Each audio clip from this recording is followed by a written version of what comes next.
Ojalá no tengan los problemas de internet que siempre tengo, porque eso ¿Sí sí te me... conectaste a la red que es y todo? Sí, yo estoy en live igual. ¿Cómo estamos? Eso es lo que no quería. How is everybody? ¿Cómo se encuentran todos? Solo estás tú. ¿Ah, sí? No me aparecen todavía. Lo que sí quiero es quitarme este filtro. Vamos a ver. Aquí se quita. Esto. Ahí estamos. Nada de eso. Aquí no mentimos. Ahí estamos. Buenas noches, ¿cómo están todos? Me pueden ir mandando sus comentarios para saber que están acá. Qué bonito verlos un viernes. Algo raro, ¿verdad? Vernos todavía un viernes. Pero aquí estamos con ustedes para que se la pasen súper bien. Uy, qué clima tan bonito el que estamos teniendo el día de hoy. Frío, calor, lluvia en las noches. ¿Cómo se la están pasando todos ustedes? Cuéntenme, a ver, voy leyendo los comentarios acá. ¿Les gusta el nuevo setup para los lives? Ustedes me dicen qué tal. No miro nada. Me van a tener que escribir en mayúsculas porque no miro absolutamente nada. Voy a tener que usar el otro para ver los comentarios. Vamos a ir viendo cómo le vamos haciendo. Igual todavía no tengo comentarios de nadie. Todavía no hay nada. Entonces no podemos quejarnos. Solo confírmeme si me escuchan las personas, si se escucha bien. Y así podemos... pues ir platicando un poquito, ¿verdad? Ya llevamos rato sin vernos. Yo dije que íbamos a hacer que disque lunes de lives y toda la cuestión. Pero en el punto en el que se encontraba mi carrera universitaria en ese momento, pues tenía que hacerlo. Dice saludos, ¿cómo estás? Gracias por estar acá. Recuerden ustedes que si me están dando tap, hoy vamos a tener un live, miren ustedes, pero exquisito. Hoy vamos a tener un live muy bueno. Si usted se queda por acá, está viniendo a tiempo todavía. Vamos a tener un live buenísimo. Usted sabe siempre que su colaboración pues es darle tap a la pantalla, es hacer que lleguemos a todos, es hacer que lleguemos a más personas. Gracias a las personas que ya le están dando like. Aquí estamos para ustedes. Dice, ¿por qué tan guapo? Así me hizo nuestro señor creador. No, es por si ustedes saben, en el contexto en el que tenemos ahorita en Guatemala, se acaba de dar el dictamen del caso de La Línea, donde está involucrado Otto Pérez Molina y Roxana Valdetti, y pues más personas involucradas obviamente. Esta semana se da el dictamen que tienen ellos dos, y yo creo necesario que quedan muchas dudas, ¿verdad? O sea, muchas personas creían que iban a obtener su libertad en totalidad. Entonces nos dimos a la tarea, porque en realidad fue colaboración de la persona que nos va a estar acompañando. Va a estar una de las personas que armó el caso, va a ser una de las personas que estuvo involucrada en este caso, que fue analista, que vio la información, que vivió este caso a flor de piel, que sabe mucho sobre este caso y otro montón de casos. Entonces yo creo que nos va a estar sacando algunas dudas, así que si ustedes tienen dudas, pues ya las pueden empezar a plantear. Yo también tengo muchas dudas porque soy un poco ajeno a este. Dice, ¿dónde tan bellos ustedes? Es que ustedes son un amor los viernes, miren. Ya me lo que empiezo a hacer live los viernes, porque los lunes nadie me pone atención. Pero mientras ponemos un musicón, ¿verdad? Vamos a poner musicón, si se vale. Díganme qué quieren escuchar. Y les ponemos aquí la canción. A ver cómo están ustedes. ¿Cómo les ha ido? Una semana un tanto rara, un tanto extraña. Sabemos cuál es la situación del país. Pero siempre positivos. Tenemos confirmación ya de algunos candidatos adicionales. Por ejemplo, el día de hoy, pues el Partido Unionista es encabezado por el alcalde Ricardo Quiñones, que es actualmente el alcalde de la capital. Fue postulado para la planilla de alcaldía. Es decir, se tiene una confirmación por parte del Partido Unionista que Quiñones pues va a buscar otra vez ganarse la alcaldía, la comuna, estar a cargo de los proyectos urbanos y de la funcionalidad de la ciudad de Guatemala. Una de las cosas que más llama la atención de esto, pues obviamente pues es la aparición de Suri Ríos, pero recuérdense ustedes que alrededor de más o menos hace 2 meses pues hacen una coacción pues para poder participar los dos juntos de manera para que se puedan apoyar de manera conjunta. Dice a Otto Valdetti, siento que lo dejaron. Pues eso es lo que vamos a estar hablando el día de hoy, para que ustedes no se lo pierdan, para que sepan más o menos de qué vamos a estar hablando el día de hoy. Vamos a hablar meramente del caso de La Línea. Hay muchas dudas, hay demasiadas dudas, porque hay muchas cosas que no sabemos. Dice, ¿por qué no le implantamos un chip de 9 milímetros en el cráneo de los corruptos u otras de Sri Lanka?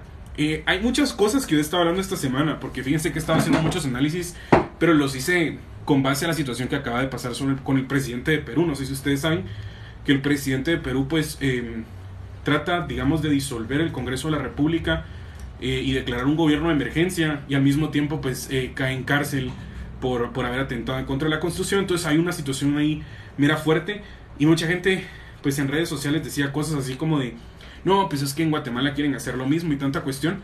Y yo me puse a analizar, digamos, qué tan cierto es, digamos, tenemos una coyuntura un tanto bastante diferente, por así decirlo, la forma en la que funcionan los gobiernos, la forma en la que se ha dado la historia. Y pues es cada país latinoamericano lo que tiene en común pues es la visita de élites del primer mundo, que obviamente tienen intereses en la sustracción de recursos y toda esta cuestión, por así decirlo. Históricamente es lo único que compartimos como latinoamericanos, se podría decir, toda esta cuestión de los genocidios, de los conflictos armados, pero es muy alejado de la realidad que llegue a pasar algo como otros países.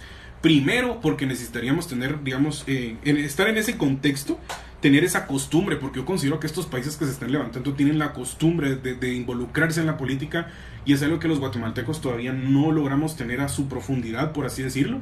Sí es cierto, nos llama la atención, pero ya digamos, llevar la teoría de lo que estamos diciendo acá a la calle, o llevarlo de acá a las propuestas, o llevarlo de acá hacia otro lugar, pues obviamente ya es una cuestión totalmente diferente que requiere otro tipo totalmente de organización.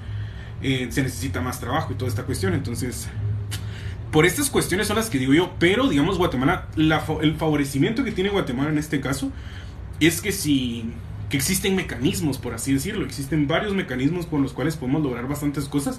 Tristemente, en el momento en el cual en la historia guatemalteca nos encontramos, hay, yo podría decir que casi ya una imposibilidad de poder hacer algo por recursos legales. Entonces estamos entrando, por así decirlo, en un contexto bastante complicado, por así decirlo, teniendo las elecciones a la vuelta, al mismo tiempo teniendo pues todas estas, digamos, cooptación del sistema judicial que podemos ver. Estamos viendo a muchas personas salir en libertad, estamos viendo a muchas personas involucrarse nuevamente en la política. Entonces es un menjurje que la verdad considero yo que tendría que haber un cambio totalmente radical, o que toda la población le pusiera la fe en un solo, digamos, en una sola propuesta, ni siquiera en un candidato, sino que tuviéramos claridad de lo que estamos buscando a la hora de tratar de ver la vía que vamos a usar para rescatar el país, ¿verdad? Tristemente no considero que eso se tenga, y hay un tiempo muy pequeño para empezar a trabajar en eso. Entonces, por así decirlo, si nosotros quisiéramos haber empezado a trabajar en eso, tuvimos que haberlo hecho hace 2 años.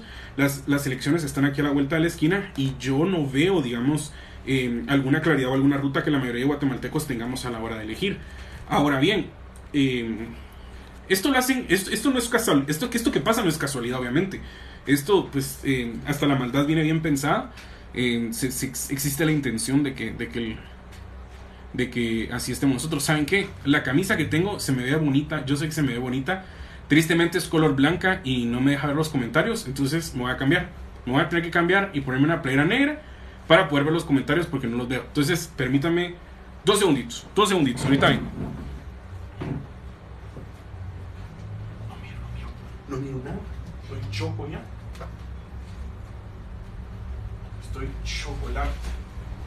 Estoy chocolate. Miren que se aparta de la cámara porque eso ya es para otra sección. Eso es para el OnlyFans. Eso ya es para otro lado. No, hombre, ¿cómo creen? Me voy a tener que poner manga larga, entonces si me ven ahí. Pues sí.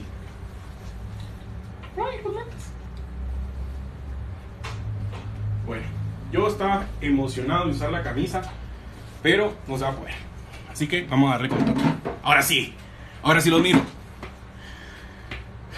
Saludos amigos, saludos Tigre Tony 87, gracias por estar acá. Gracias a todas las personas que ya le empezaron a dar tapa a la pantalla. Y recuerden que esta es la única forma en la que nosotros podemos llegar, pues, a un montón de gente, ¿verdad? Es la única forma en la que vamos a poder llegar. Falta un líder, faltan líderes, considero yo. Y más que todo falta mucho apoyo a estos líderes. Esto es lo que más considero yo. Pero esa es otra cosa, lograr identificar a un líder, ¿verdad? Porque nosotros guatemaltecos tenemos esta idea de que por así decirlo, el que nos va a salvar tiene que ser un empresario, o tiene que ser alguien con un apellido extranjero, cuestiones así, que es lo que históricamente hemos hecho. O sea, no podemos decir que no, ¿verdad? Y otra cosa es el espectro ideológico en Guatemala. Considero yo que es muy, pero muy, muy delgado a la hora de interpretarlo, que se ha satanizado también en muchos aspectos, muchos adjetivos para calificar, digamos, cierto pensamiento político. Y mientras no tengamos esta formación, muy difícilmente vamos a poder salir de esta situación. Entonces, líderes se necesitan, no solo que quieran cambiar Guatemala, y no solo que existan los líderes, sino también que existe el apoyo de las personas hacia este liderazgo. Recordemos nosotros que cuando pasaron pues todas estas cuestiones con el gobierno de Guatemala, el conflicto armado, era otro tipo de liderazgo. Era un liderazgo que venía desde los estudiantes, que se mantiene, pero en un diferente contexto. Y de igual forma, pues el apoyo se da de la misma manera, ¿verdad? Pero ustedes cuéntenme qué piensan. ¿Cuál creen ustedes que sería la solución para empezar o la ruta que podríamos empezar a cambiar para poder cambiar el país? Y recuérdense que más o menos dentro de 12 minutos vamos a estar teniendo a nuestro invitado. Es la segunda vez que va a estar acá. Considero que es una persona que tiene mucho conocimiento, está muy empapado en los temas legales, y más que todo pues fue analista del caso de Roxana Valdetti y de Otto Pérez Molina. Entonces, así podemos empezar. Dice, de todos los que están, ¿quién consideras como líder? La verdad es que todos tienen liderazgo. O sea, cuando llegan a un puesto, por ejemplo, de decir que se van a tirar hacia una candidatura, es porque primero tuvieron liderazgo dentro del partido o tuvieron liderazgo dentro de un grupo que vio interés en ellos para participar en los comicios, ¿va? Entonces todos tienen un liderazgo, todos tienen un interés, y obviamente pueden mover a la gente, digamos por así, pueden convencer a una persona para que haga su voto. Entonces todos para mí tienen liderazgo. Ahora, ¿quién considero yo que sea un buen candidato? Tristemente no lo puedo decir de forma abierta, porque eso sería como decirles a ustedes que apoyen a este candidato o que voten por tal candidato, y no considero que eso sea ético. Lo que sí puedo hacer pues es darles un pequeño review de cada candidato político, decirles una cosa buena y una cosa mala o algo así. Si ustedes quieren podemos ver si dice que darle más está como país aprendamos a escoger un buen candidato. Sí, la cuestión, digamos, es que yo diría que ese nivel ya está acá.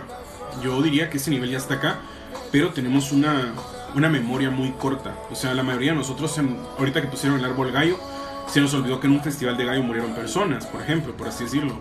O un partido de fútbol, no es que esté mal, va, pero un partido de fútbol nos quita la distracción de la realidad de Guatemala. Un concierto nos desvía un poco de las atenciones, y está bien. O sea, nosotros podemos tener cualquier tipo de cuestiones, no necesariamente todo el tiempo. Eso es otra cosa, no todo el tiempo tenemos que ser políticos, no todo el tiempo tenemos que ser correctos o cuestiones así. O sea, podemos hacer lo que nosotros querramos, ¿me entienden ustedes? Pero el involucramiento en las cuestiones políticas es lo que considero yo que sí tiene que ser por lo menos una de las prioridades. La otra dice, saludos, ¿cómo estás? Qué bueno verte. Sí, me recuerdo de ti, qué bueno verte. Trabajamos juntos, sí, pan y circo. Claro que sí, es la gran parte de la política es eso. Y otra parte pues es la parte analítica, la parte científica, la parte académica, que es lo que a nosotros nos gusta para que las personas empiecen a tener un norte de cómo es la realidad de Guatemala. Eso es más que todo lo que nosotros estamos haciendo. Gracias a las personas que le siguen dando tap. Somos ya 4000 me gusta, ¿no, hombre? Dice, ¿y cómo podemos ver por quién votar? Yo creo que hay bastantes mecanismos de información que van a estar surgiendo, y yo creo que vamos a hacer un video para que ustedes puedan identificar qué tipo de cuestiones pueden tomar en cuenta, porque recuérdense que como vamos a estar en periodo electoral, pues estas plataformas se van a servir también para dar un mensaje. Y tristemente no todas las personas tienen un mensaje bueno, ni todas las personas dicen la verdad. Esto es las redes sociales, y es muy de político.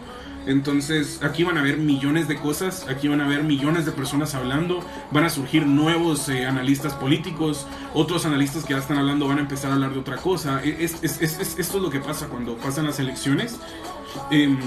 Todo es político al final, todo tiene una intención política, por así decirlo. Yo creo que nosotros tenemos la habilidad y los mecanismos de poder identificar cuando alguien nos está mintiendo. Yo creo que el mejor consejo que te puedo dar de cómo saber por quién votar es ser realista, o sea, ser bastante realista con la situación del país, entender que la situación del país no se va a solucionar en 4 años, y al mismo tiempo poder entender que necesitamos planes realistas y realizables. O sea, ya no podemos caer nosotros en promesas de no vamos a tener baches en un año, o todas las carreteras libres, o vamos a solucionar el problema del tráfico.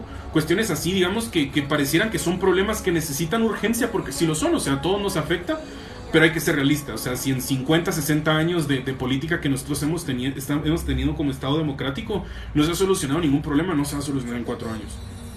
Y uno de los problemas principales que tenemos en Guatemala es la violencia. Entonces todos los candidatos te van a ofrecer la fórmula secreta para la seguridad.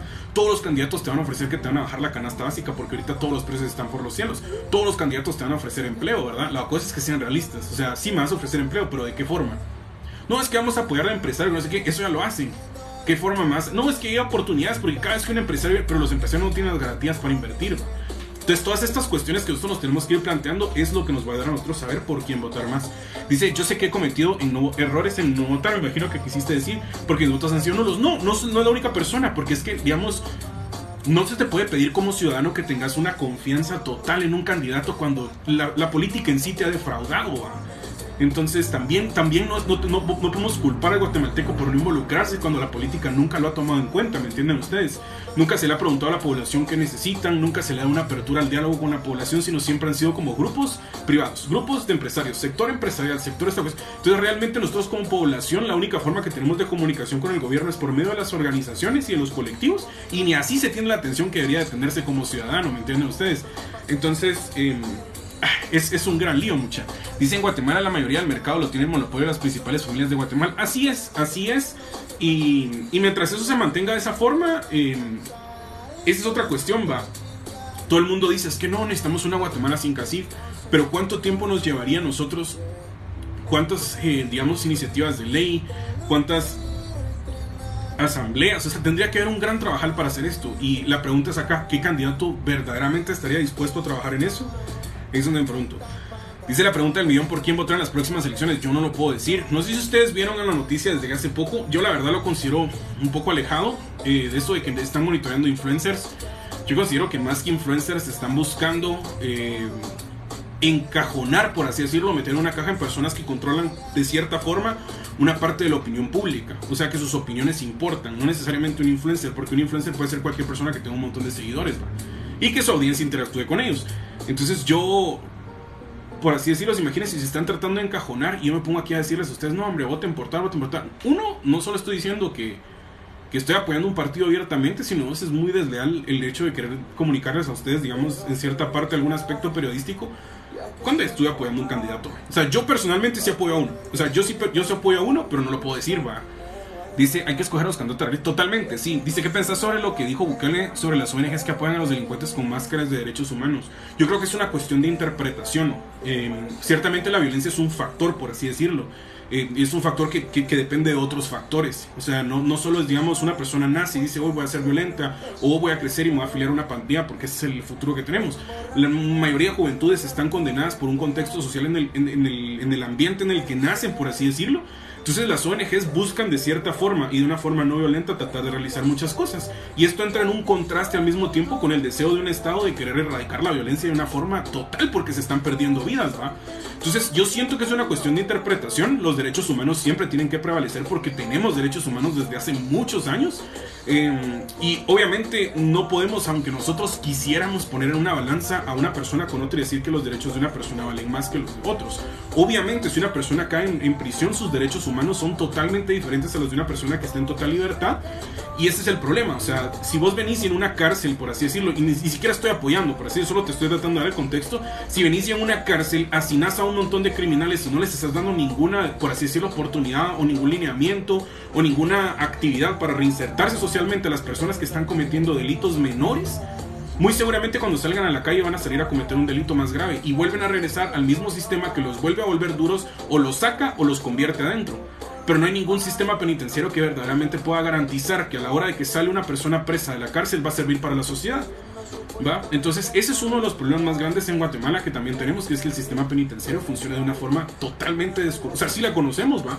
Pero adentro no controla la ley, o sea, adentro no controla el penal, ¿me entienden ustedes? Y no lo podemos ver tampoco. Imagínense, cae un político y se va a una cárcel exclusiva donde nosotros podemos ver y hasta otra cuestión, que tienen apartamentos, que tienen, o sea, ¿qué sistema de justicia viene y te dice, ok, cometiste un delito, por ejemplo, desfalcaste al Estado por 60 millones, te vas a ir a una cárcel en una casa con 2 pisos, y en la casa puedes meter un carro, puedes meter una moto, puedes tener una mesa de billar, puedes tener una tele, videojuegos, lo que vos querrás?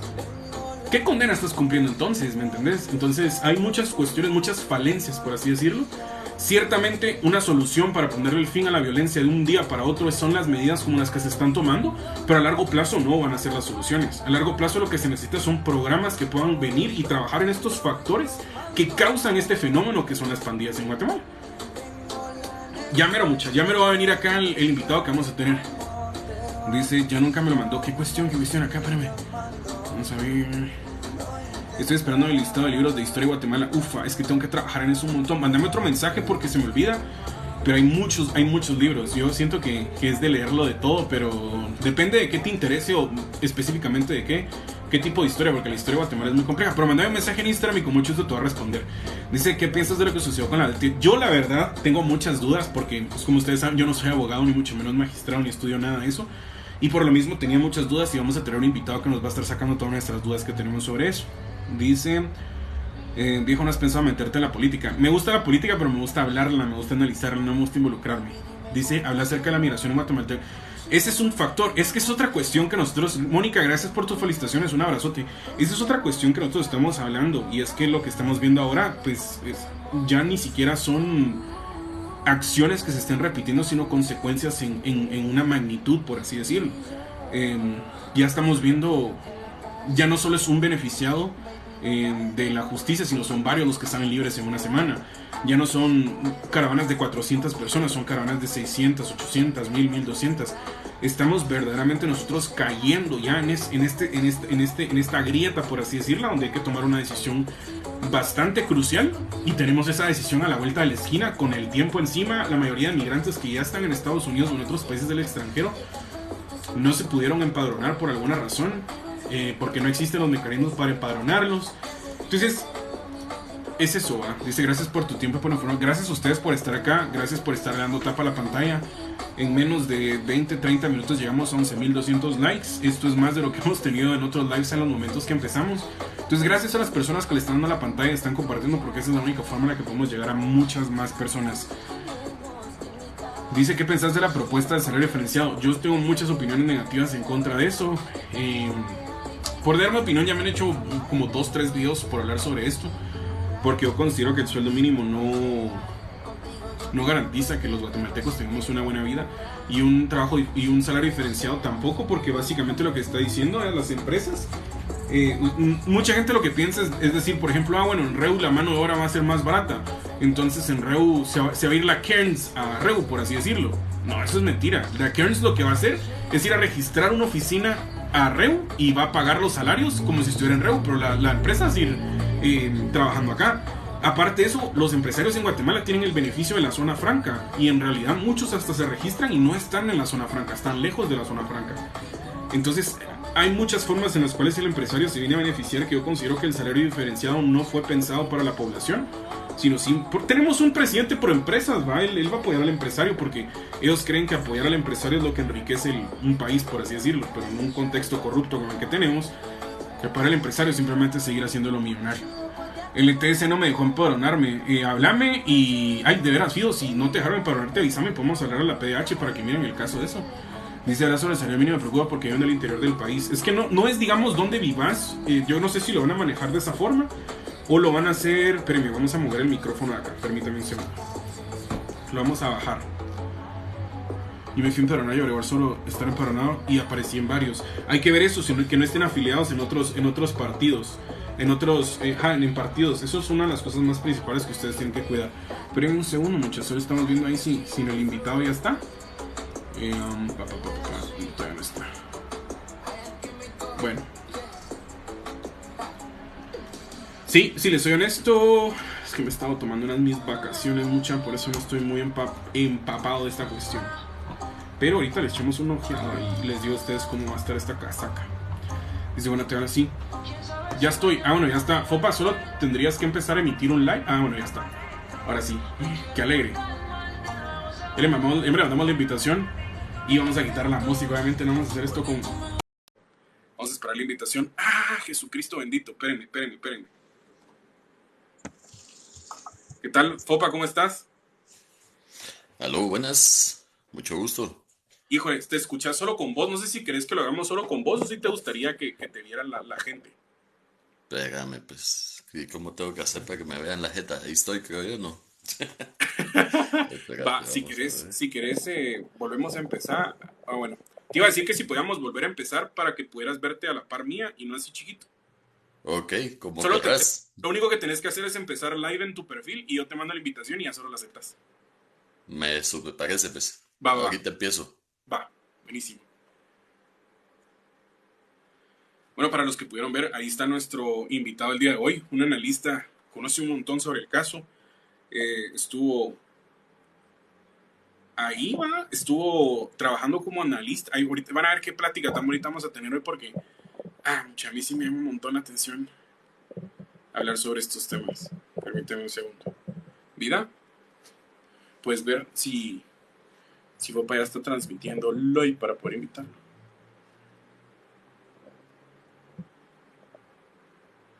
Ok, permítame un segundín, pim, pim, mucha. Ahí estamos. Ahora sí. Ahora sí tendríamos que aparecer. Ya, mi amor, gracias. Ahora sí ve. Modelando Hoy la sí. camisola que nos regresó la esperanza en América Latina. ¿Cómo estás?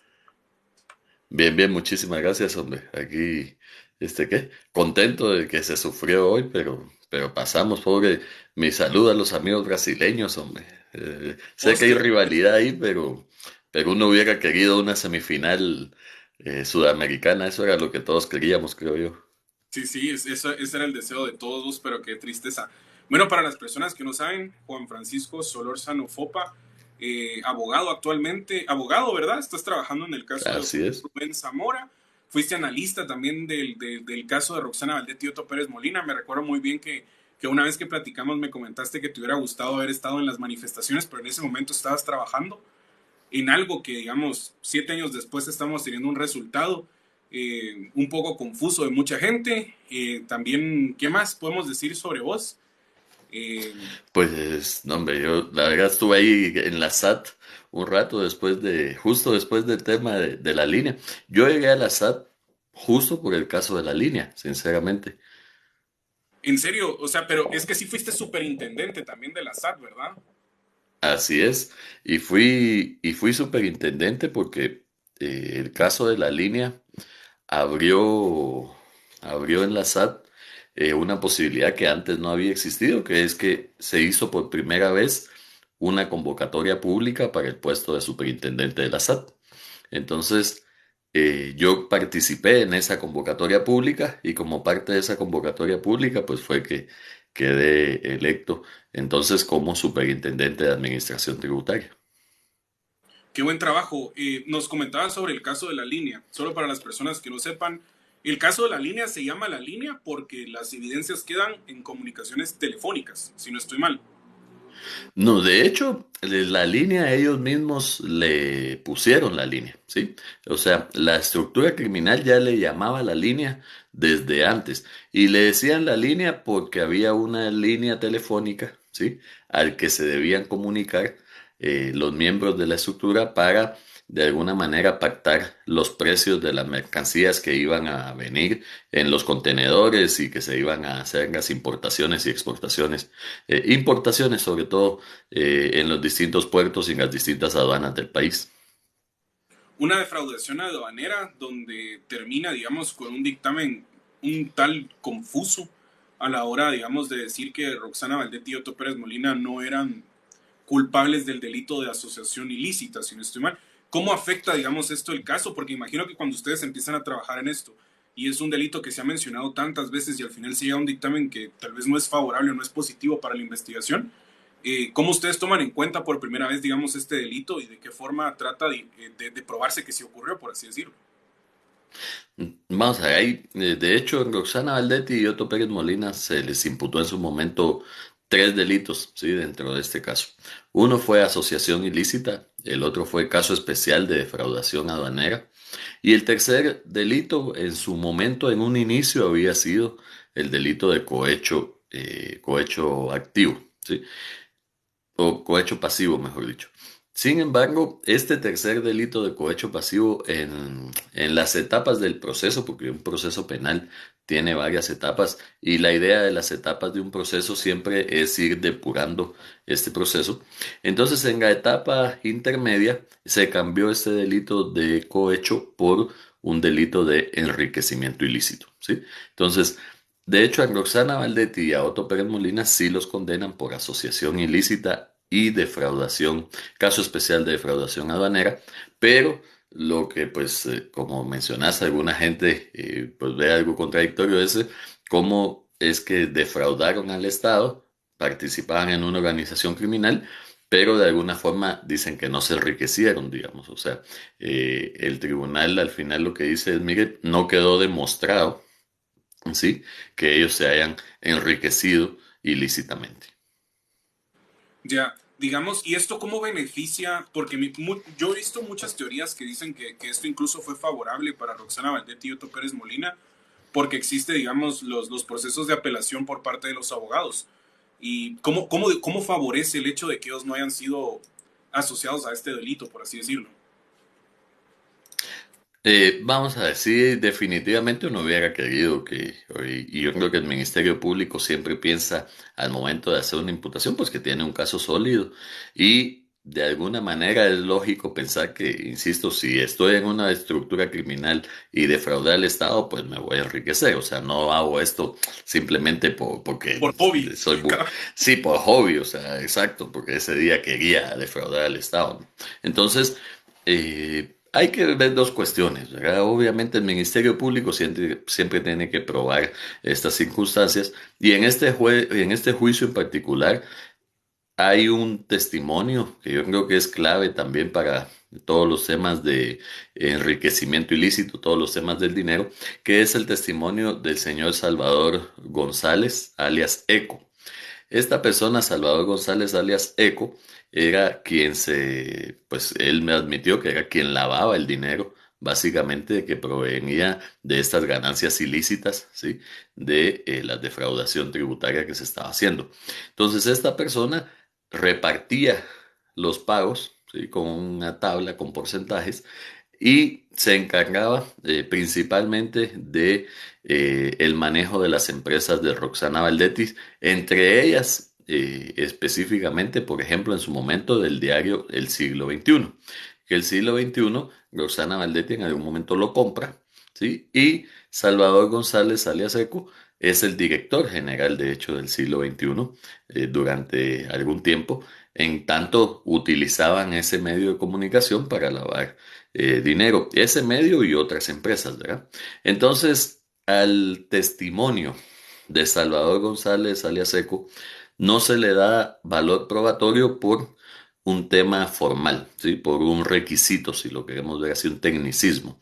Y es que lo que dice el tribunal es que él debió habérsele juramentado como testigo al momento en el que él prestó su declaración y que sin embargo no se le juramentó como testigo, ¿sí? Ahí hay un tema jurídico un poquito complejo, digamos que es el tema de los colaboradores eficaces, ¿verdad? Porque el colaborador eficaz no deja de ser un sindicado, pero a la vez se vuelve un testigo. Y el problema es que en los procesos penales hay un trato distinto para la persona que es sindicada y para la persona que es testigo, ¿sí?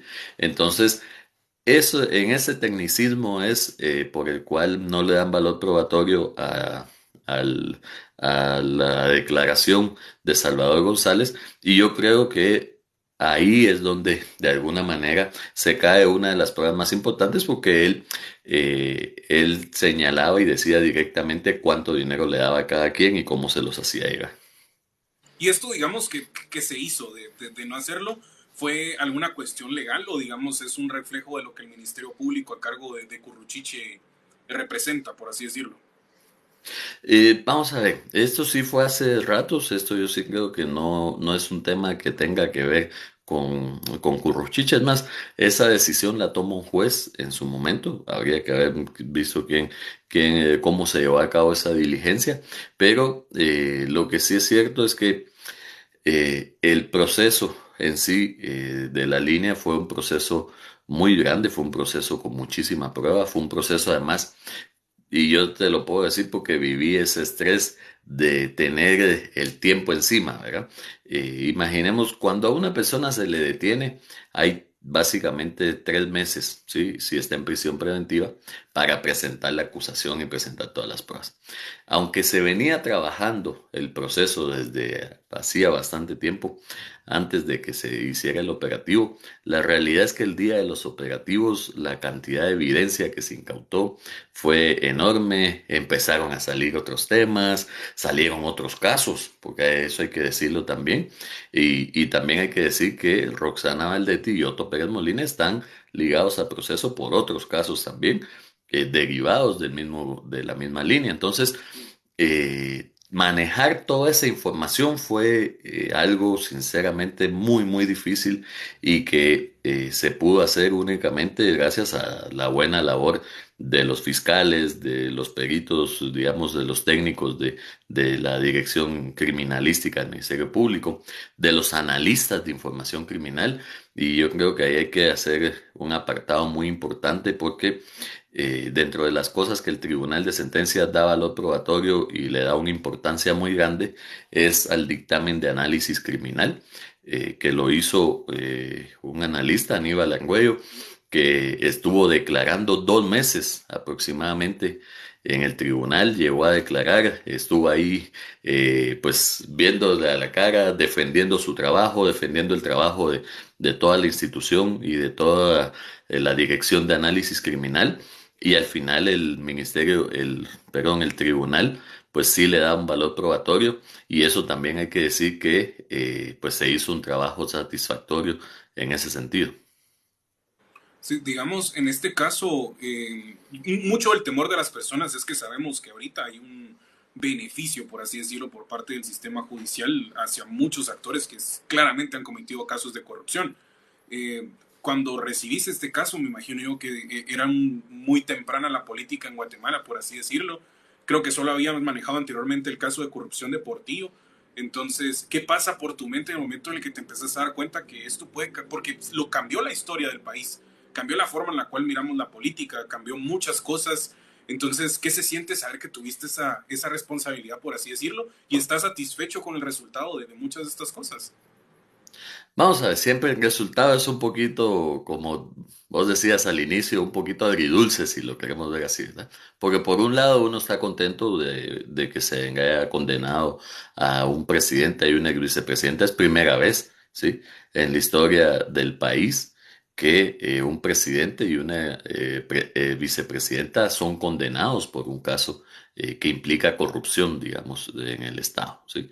Y que además son condenados en el mismo país. O sea, porque el expresidente Portillo fue condenado, pero en Estados Unidos, aquí en Guatemala se lo ha absuelto, ¿sí?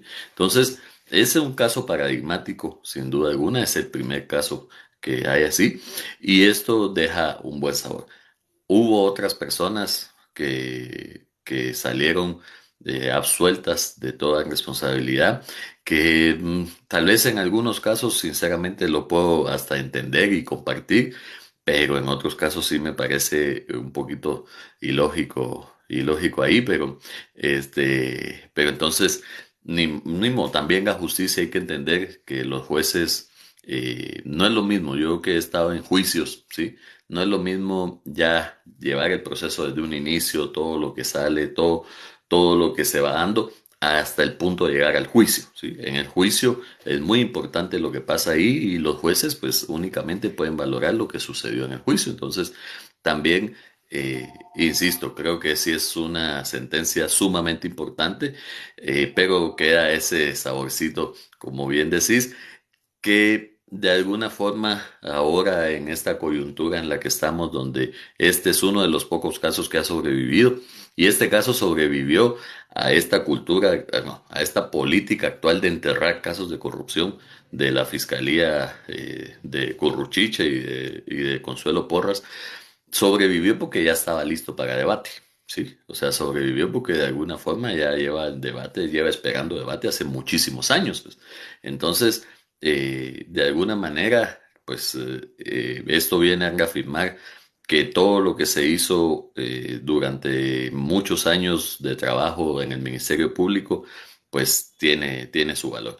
Y uno se siente contento, uno sabe que estos casos, en lo personal, yo creo que ninguno de los que trabajamos a mi alrededor y lo hemos platicado, imaginamos nunca el impacto que iba a tener el caso, ¿verdad?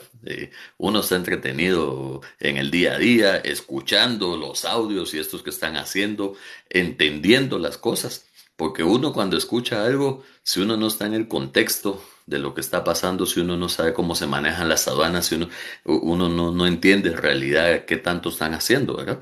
Entonces, para nosotros eso no voy a decir, bueno, vamos a ver, era entretenido, no puedo decir que no, porque a uno lo pone a decir, bueno, ¿qué esta gente que está haciendo, que está planeando ahora? ¿Cómo es posible? Cada movimiento uno va detrás de ellos y se hizo una excelente labor de investigación.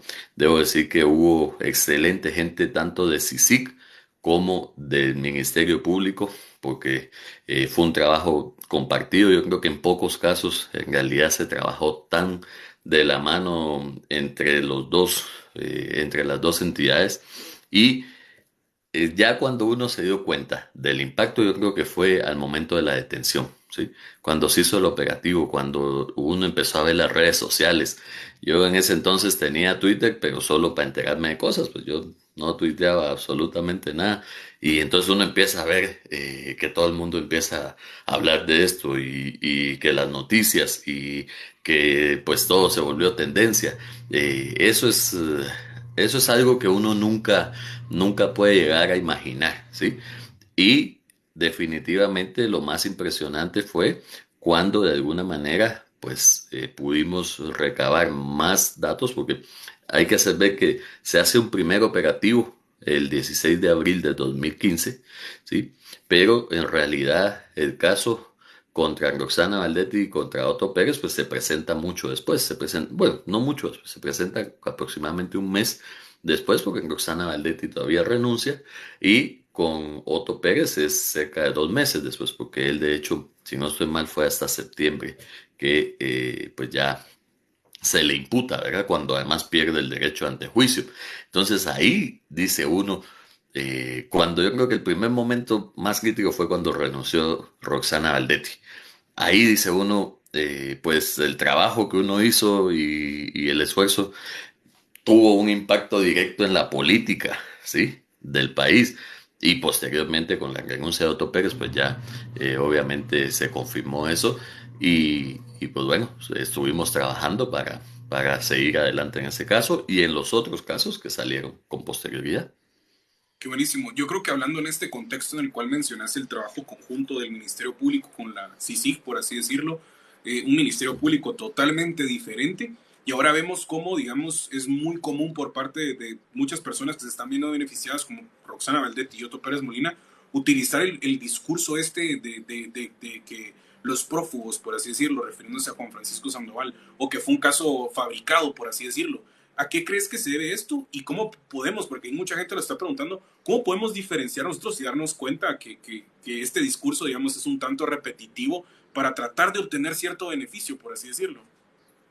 Primero hay un tema que hay que hacer ver. Por ejemplo, Juan Francisco Sandoval, aunque era el fiscal, el jefe de la fiscalía, no era el fiscal a cargo del caso La Línea, ¿sí? Eran otros fiscales que pues algunos ya salieron de la institución, otros estarán por ahí, pero en realidad, e inclusive otros de los fiscales fueron los que llegaron al juicio, ¿sí? O sea, sí hay que decir que los fiscales que llegaron a juicio, aunque no fueron los mismos fiscales del inicio, sí son fiscales que venían trabajando el caso La Línea desde hacía ya varios años, ¿sí?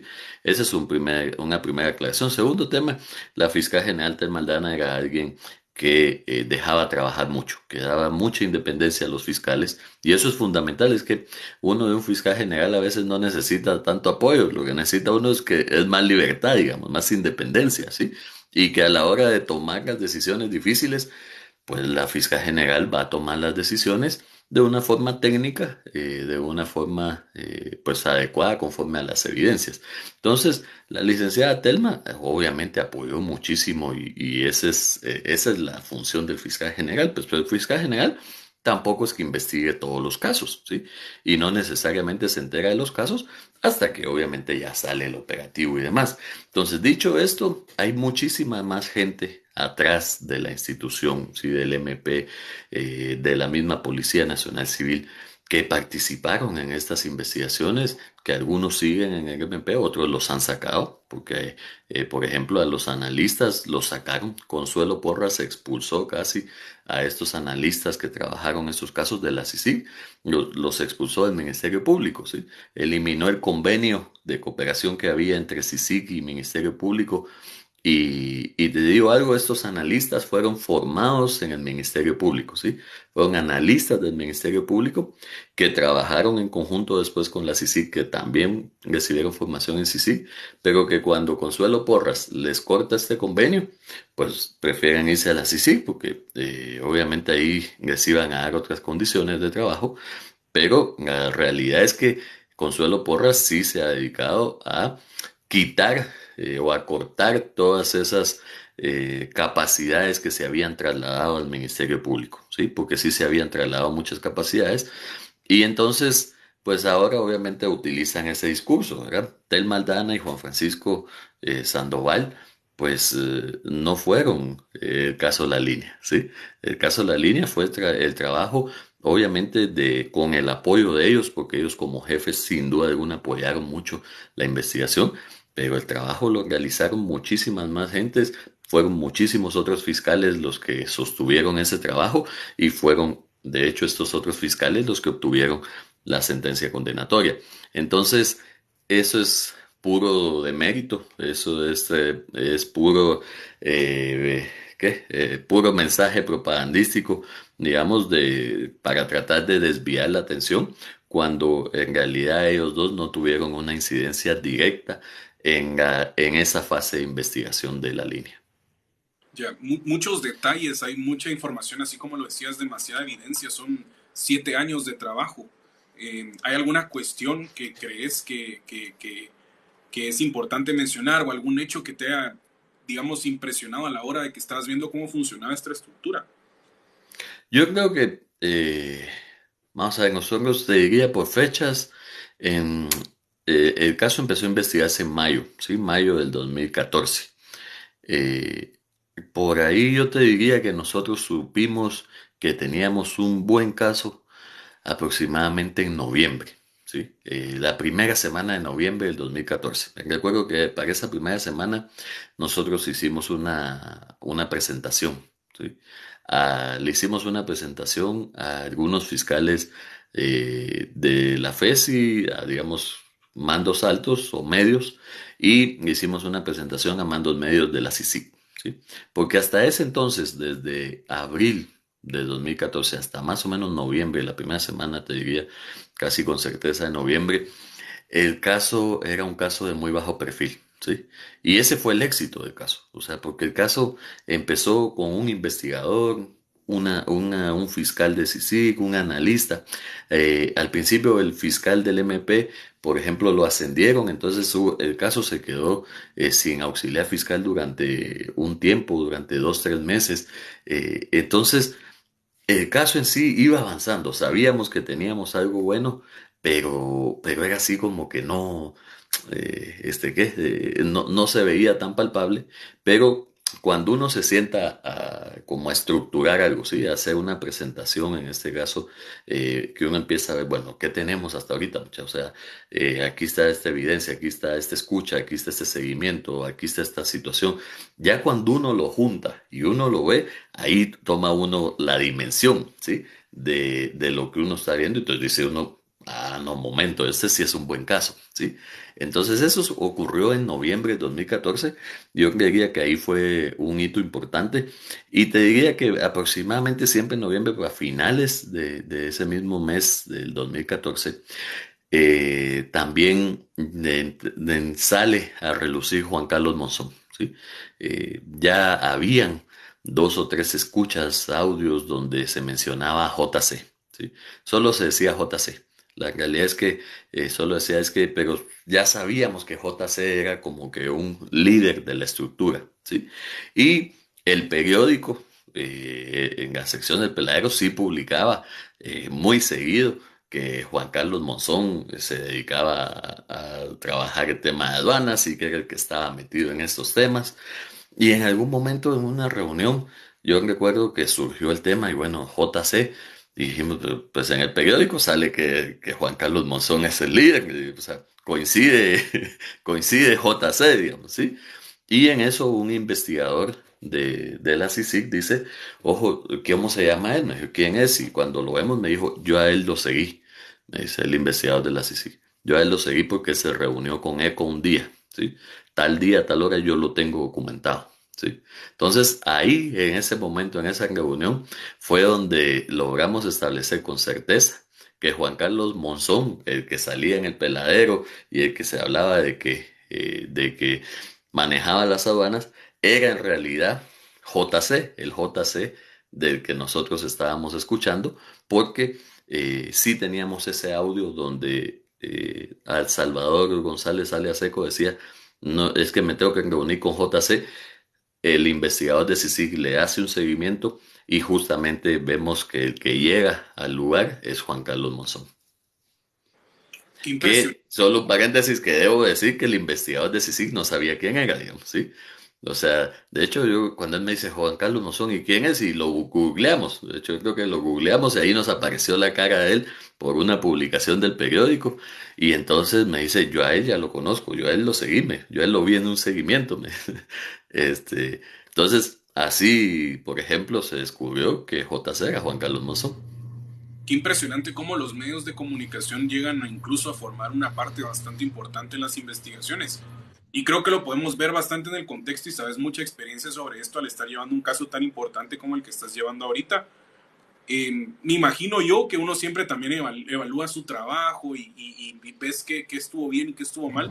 ¿Crees que se pudo haber hecho algo más en el caso de la línea a la hora de investigarla o crees que llegaron a todo? Mira, yo creo que en algún momento tal vez se pudo haber hecho algo más en cuestión de algunos líderes y te diría que viéndolo en perspectiva, posiblemente yo ahorita me hubiera enfocado tal vez menos en algunos de los que comúnmente se le llaman vistas, digamos, ¿sí?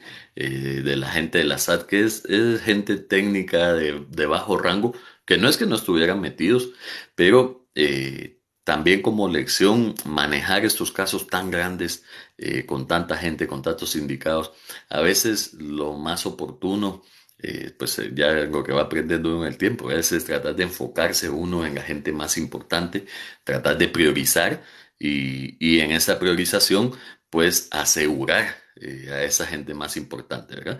Y buscar una salida procesal para esos que tal vez no son tan importantes, pero que sí han hecho actos criminales, ¿verdad? O sea, y por una salida procesal, pues puede ser hasta una condena, un procedimiento abreviado, alguna otra situación que yo sí creo que se hizo, por ejemplo, se está haciendo algo ahora con la ley de aceptación de cargos, que es una ley que era necesaria ya que se implementara y que ahora está permitiendo dar algunas salidas. Aunque en una etapa de represión como la que estamos, también esa ley está siendo utilizada de alguna manera para una forma de extorsionar a ciertas personas, pero sinceramente creo que el espíritu de la ley es buena y permite ahora hacer eso que yo te estoy diciendo, poder priorizar, enfocarse uno en los grandes y tal vez ahí hubiera uno logrado, no sé, mejorar un poco más el tema de la investigación del dinero y demás, que hay que decir que sí se mejoró, porque hay otra investigación que es la de cooptación del Estado, donde sí está más a fondo la investigación de todos los bienes, tanto de Otto Pérez como de Roxana Valdetti, y de Otto Pérez también con el caso de la cooperacha, ¿verdad? Hay que recordar que varios ministros hacen una cooperacha y le regalan un helicóptero, pues, o sea, cuestiones inauditas, ¿verdad? Un helicóptero de $2 millones, una cosa así, o sea, es como el regalo que seguramente te dan ahí en la casa cuando cumplís años. Sí, sí, justamente. Me parece impresionante cómo, digamos, es algo que no logro entender yo todavía. Sabemos que el presidente tenía un helicóptero, tenía fincas. Me imagino que en el momento en el que se le captura se interceptan las cuentas. ¿De qué forma no se puede explicar que el presidente tiene dinero? O sea, nosotros hemos escuchado que el presidente ha dicho, el expresidente ha dicho en muchas ocasiones que no tiene dinero para pagar, digamos, la fianza que se le pone. Pero ¿por qué no se logra probar esto, por así decirlo? Si se sabe abiertamente que ellos sí tenían dinero. Hay muchos temas. Primero, por ejemplo, Salvador González sí habla de cómo se lavaba el dinero. Algunos se oculta, algunos que sale en efectivo y está por ahí siempre la leyenda urbana de las caletas, ¿verdad? Ah, Y bueno. de que dónde las tendrán y demás. Es algo que es complicado, obviamente se maneja muchísimo efectivo en ese tipo de cuestiones. Es difícil lavar grandes cantidades de dinero. Sí se pudieron incautar propiedades ya a través del lavado de dinero, perdón, de extinción de dominio. Se ha logrado que varias de esas propiedades pasen a manos del Estado. O sea, sí se ha logrado recuperar mucho de ese dinero, pero también el funcionamiento de una organización criminal, por experiencias de lo vivo, es caro. ¿Sí? O sea, mucho del dinero se va quedando, se reparte en medio entre todos, se lo gastan, un estilo de vida muy alto. Pues nosotros veíamos a Roxana Valdetti que la sacaban que iba a Londres a hacer sus compras y tenía bolsos de 5,000, 10,000 dólares, zapatos de 10,000 dólares. O sea, cuando el dinero no sabes qué hacer con él, te hace ese estilo de vida. Y bueno, o sea, hay un video por ahí de sus hijos, ¿verdad? Que tiraban los dólares y que salían. O sea, ya no saben qué más hacer con tanto dinero, ¿verdad? Entonces, pues ahí es donde también te puedo decir que se pierde mucho dinero en ese proceso. 16 años de prisión es la condena que se le da a Roxana Valdetti y a Otto Pérez Molina. Aquí me preguntan si eso se agrega a los 7 años que ya lleva o es una condena totalmente diferente. Vamos a ver, ahí ellos depende obviamente ahorita de las apelaciones, ¿verdad? Pero supongamos que esta sentencia quedara firme, lo que va a suceder es que van con un juez de ejecución, ¿sí? Con un juez de ejecución en la ley del sistema penitenciario existen varios beneficios para los reos y para obtener algunas medidas, como pueden ser una libertad anticipada, ya sea por trabajo, digamos, porque o por buena conducta que han observado dentro de el tiempo que ellos han estado en la cárcel, ¿verdad? Entonces estas medidas pueden reducir, de hecho, el tiempo hasta la mitad, ¿sí? A partir de la mitad del tiempo que ellos están en la cárcel, ya pueden empezar a optar por algunas de estas medidas, ¿sí? Con lo cual, Otto Pérez, si lo ponemos así, si le dieron 16 años, ya lleva 7 años preso, pues el otro año muy probablemente pueda optar alguna de estas medidas. Se complica un poco este tema cuando tienen otro proceso, ¿sí? Y hay otro proceso donde están pendientes de alguna sentencia o de alguna situación así, porque ahí sí se tienen que ir sumando y esta es una sumatoria que la hace el juez de ejecución, ¿sí? En el proceso de ejecución ya cuando llega hasta él. Pero en principio, digamos que Otto Pérez Molina podría optar a estos beneficios a partir del otro año, de acuerdo al tiempo que lleva en la cárcel, aunque eso no significa que vaya a salir porque tienen otros procesos. Roxana Valdetti ya tiene una condena anterior, ¿sí? Por el caso del agua mágica, ¿verdad? El caso del lago de Amatitlán. Entonces, habrá que ver ahí cómo se suman, pero sí hay que decir siempre que los cómputos de las penas en ejecución son bastante favorables para los reos y que la ley del sistema penitenciario pues permite medidas para que los reos puedan salir antes de cumplir toda su condena. Muy, gracias por esa respuesta. Digamos, entra este gobierno de Roxana Valdetti y Otto Pérez Molina con un tanto de confianza, podría decirlo, a la hora de cometer este tipo de delitos. Me imagino yo que porque pensaban que la estructura estaba muy bien hecha o que no iba a pasar nada. Pero después de esto, digamos, después del caso este de Otto Pérez Molina y Roxana Valdetti, se ve de una manera bastante clara un blindaje, por así decirlo, del pacto de corruptos y de todo esto. ¿Cómo consideras que se ve el panorama futuro para Guatemala cuando nosotros ya sabemos, digamos, que existe ya una cooptación en las cortes por parte de los magistrados, por el Ministerio Público, y se refleja en este tipo de decisiones, tal vez no el de Roxana Valdetti y el de Otto Pérez Molina, pero sí, por ejemplo, en el caso de Galdames, por así decirlo, o con Sinibaldi o con Valdizón? Sin duda alguna, la estrategia ahorita está siendo, primero, están tratando de eliminar algunas pruebas importantes como lo pueden ser los colaboradores eficaces, ¿sí? Están revocando los acuerdos de colaboración eficaz para dejar sin validez esas declaraciones. Segundo, dejando sin validez esas declaraciones, habrá que ver si no dejan sin validez otros medios de prueba. ¿Por qué? Porque en la prueba, en los procesos penales, hay pues varias teorías, digamos, de cómo la prueba se va obteniendo, pero lo que tenemos dentro de las teorías más utilizadas, digamos, hay una teoría que es la del fruto envenenado, donde se establece que si hay una prueba, ¿sí?, que es declarada ilegal por alguna situación, pero de esa prueba se derivaban otras pruebas, ¿sí? Entonces, pues por decir algo, esa manzana podrida puede envenenar todo el árbol, sí, o sea, puede envenenar muchas otras pruebas. Entonces habrá que ver hasta dónde quieren llegar con esto, porque esta es la estrategia pues la primera estrategia obvia que se está viendo, sí. La segunda estrategia obvia es, pues, tener medida sustitutiva, ¿verdad? O sea, no importa lo que vaya a pasar con el proceso, cómo lo van a hacer, lo van a enfrentar desde su casa o inclusive trabajando, capaz que van a regresar a sus puestos, como ocurrió, por ejemplo, con Blanca Stalin.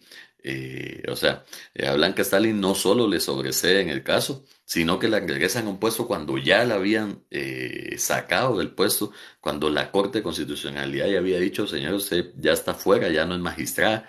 La reinstalan a un puesto al que no la podían reinstalar porque ese puesto ya no existe, porque ya su periodo finalizó. Y no bastando esto, además le están pagando, ¿sí?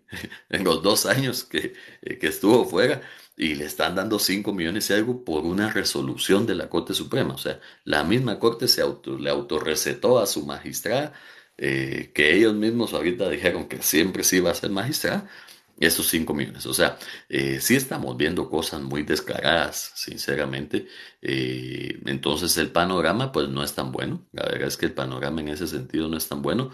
Pero yo soy de aquellos que siempre somos optimistas, que no sé cómo todavía me mantengo con algo de optimismo en este sistema de justicia. Tal vez soy muy utópico, tal vez muy ingenuo, ya no sé qué será, pero la realidad es que sí creo que todavía se puede hacer algo. Y justo en eso, y aprovecho para decirte, voy a seguir, yo hace 2 años casi me presenté para ser miembro de la junta directiva del Colegio de Abogados y Notarios. Ahora vienen las elecciones la primera semana de febrero. Me voy a lanzar para presidente de la junta directiva del Colegio de Abogados y Notarios. En la elección anterior quedamos en un tercer lugar de 9 planillas, apenas a 50 votos de la segunda vuelta. Nos fue bastante bien, sobre todo que es increíble, uno no tiene idea de los millones de quetzales que se mueven en la elección de la junta directiva del Colegio de Abogados y Notarios. Nosotros no invertimos absolutamente nada más que el tiempo, algunas comidas. Yo te puedo decir que de mi bolsa creo que habré puesto 10,000, 15,000 quetzales esa vez. Y nada más, o sea, y fue la colaboración de todos los colegas y profesionales que quieren un cambio. O sea, yo sí creo que hay muchos abogados y abogadas, politólogas, porque también están en el colegio de abogados, los sociólogos, criminalísticos, criminólogos, los policías, tenemos muchos agentes de policía que han sacado su profesionalización, que son licenciados en ciencias policiales. Todos ellos están en el Colegio de Abogados y Notarios y ya quieren un cambio. O sea, yo sí lo que estoy viendo con esto es que hay un hartazgo y lo vimos en la elección de rector de la Universidad de San Carlos, solo que esa elección se la robaron, pues, o sea, descaradamente se robaron la elección del rector. Nosotros esperamos que esto no suceda en el Colegio de Abogados y Notarios, aunque también pues vamos a tener que pelear los votos, ¿verdad? Pero yo sí creo que este sistema de justicia se puede ir cambiando y el Colegio de Abogados y Notarios es un lugar especial para comenzar a cambiarlo, porque desde el colegio se rigen, por ejemplo, y se eligen a varios electores que van a estar en las comisiones de postulación de las próximas Cortes de Apelaciones y de la próxima Corte Suprema de Justicia. Entonces, sí es muy importante que se pueda, digamos, de alguna manera rescatar el Colegio de Abogados y Notarios y pues llegar a hacer una labor digna por el gremio, porque también yo creo que se está perdiendo toda la fe en el sistema de justicia. Y con mucha razón, o sea, todas las críticas, todas las cuestiones, todas las suspicacias, todo lo que la gente está diciendo, lo que tú mismo me decías, tienen toda la razón porque es cierto. Estamos viviendo de nuevo, estamos regresando a un régimen de impunidad como los que vivíamos hace 20 años. Yo creo que tocas dos puntos muy importantes acá y uno es que te mostrás con mucha esperanza. Creo que aquí tenemos todos eso en común, que a pesar de que sabemos que la situación en Guatemala está bastante complicada y no favorece, digamos, a los deseos de la población, pensamos todavía en que va a haber un cambio y yo creo que lo puedes ver reflejado en las acciones y en los deseos que tenés ahorita. ¿Cuáles serían tus primeras acciones, por así decirlo, para empezar a corregir esta situación en Guatemala? Ya que nos estamos adentrando no solo, digamos, a este digamos, a este socavamiento, por así decirlo, porque ya es un socavamiento en el sistema de justicia y al mismo tiempo estamos a nada de unas elecciones donde se sabe que hay un fraude cocinado, por así decirlo. Pues mira, yo creo que el primer tema es en respecto a este fraude que decías, es muy importante. El Colegio de Abogados y Notarios tiene que empezar a posicionarse en ciertos aspectos, ¿sí? Obviamente aspectos que incumban a los agremiados, pues, y a los que estamos y que somos miembros de este colegio.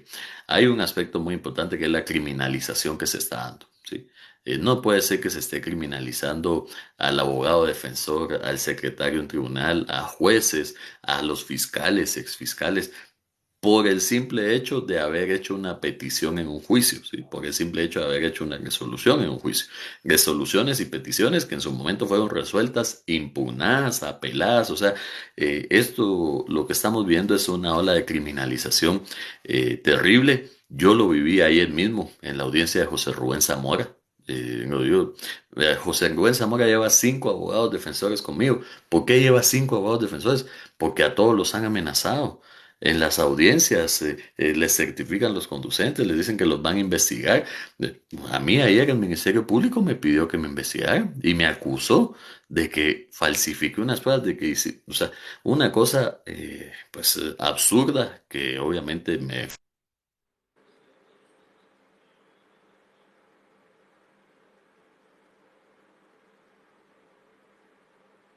Yo creo que perdimos a FOPA. Me confirman si ustedes lo siguen viendo, por favor.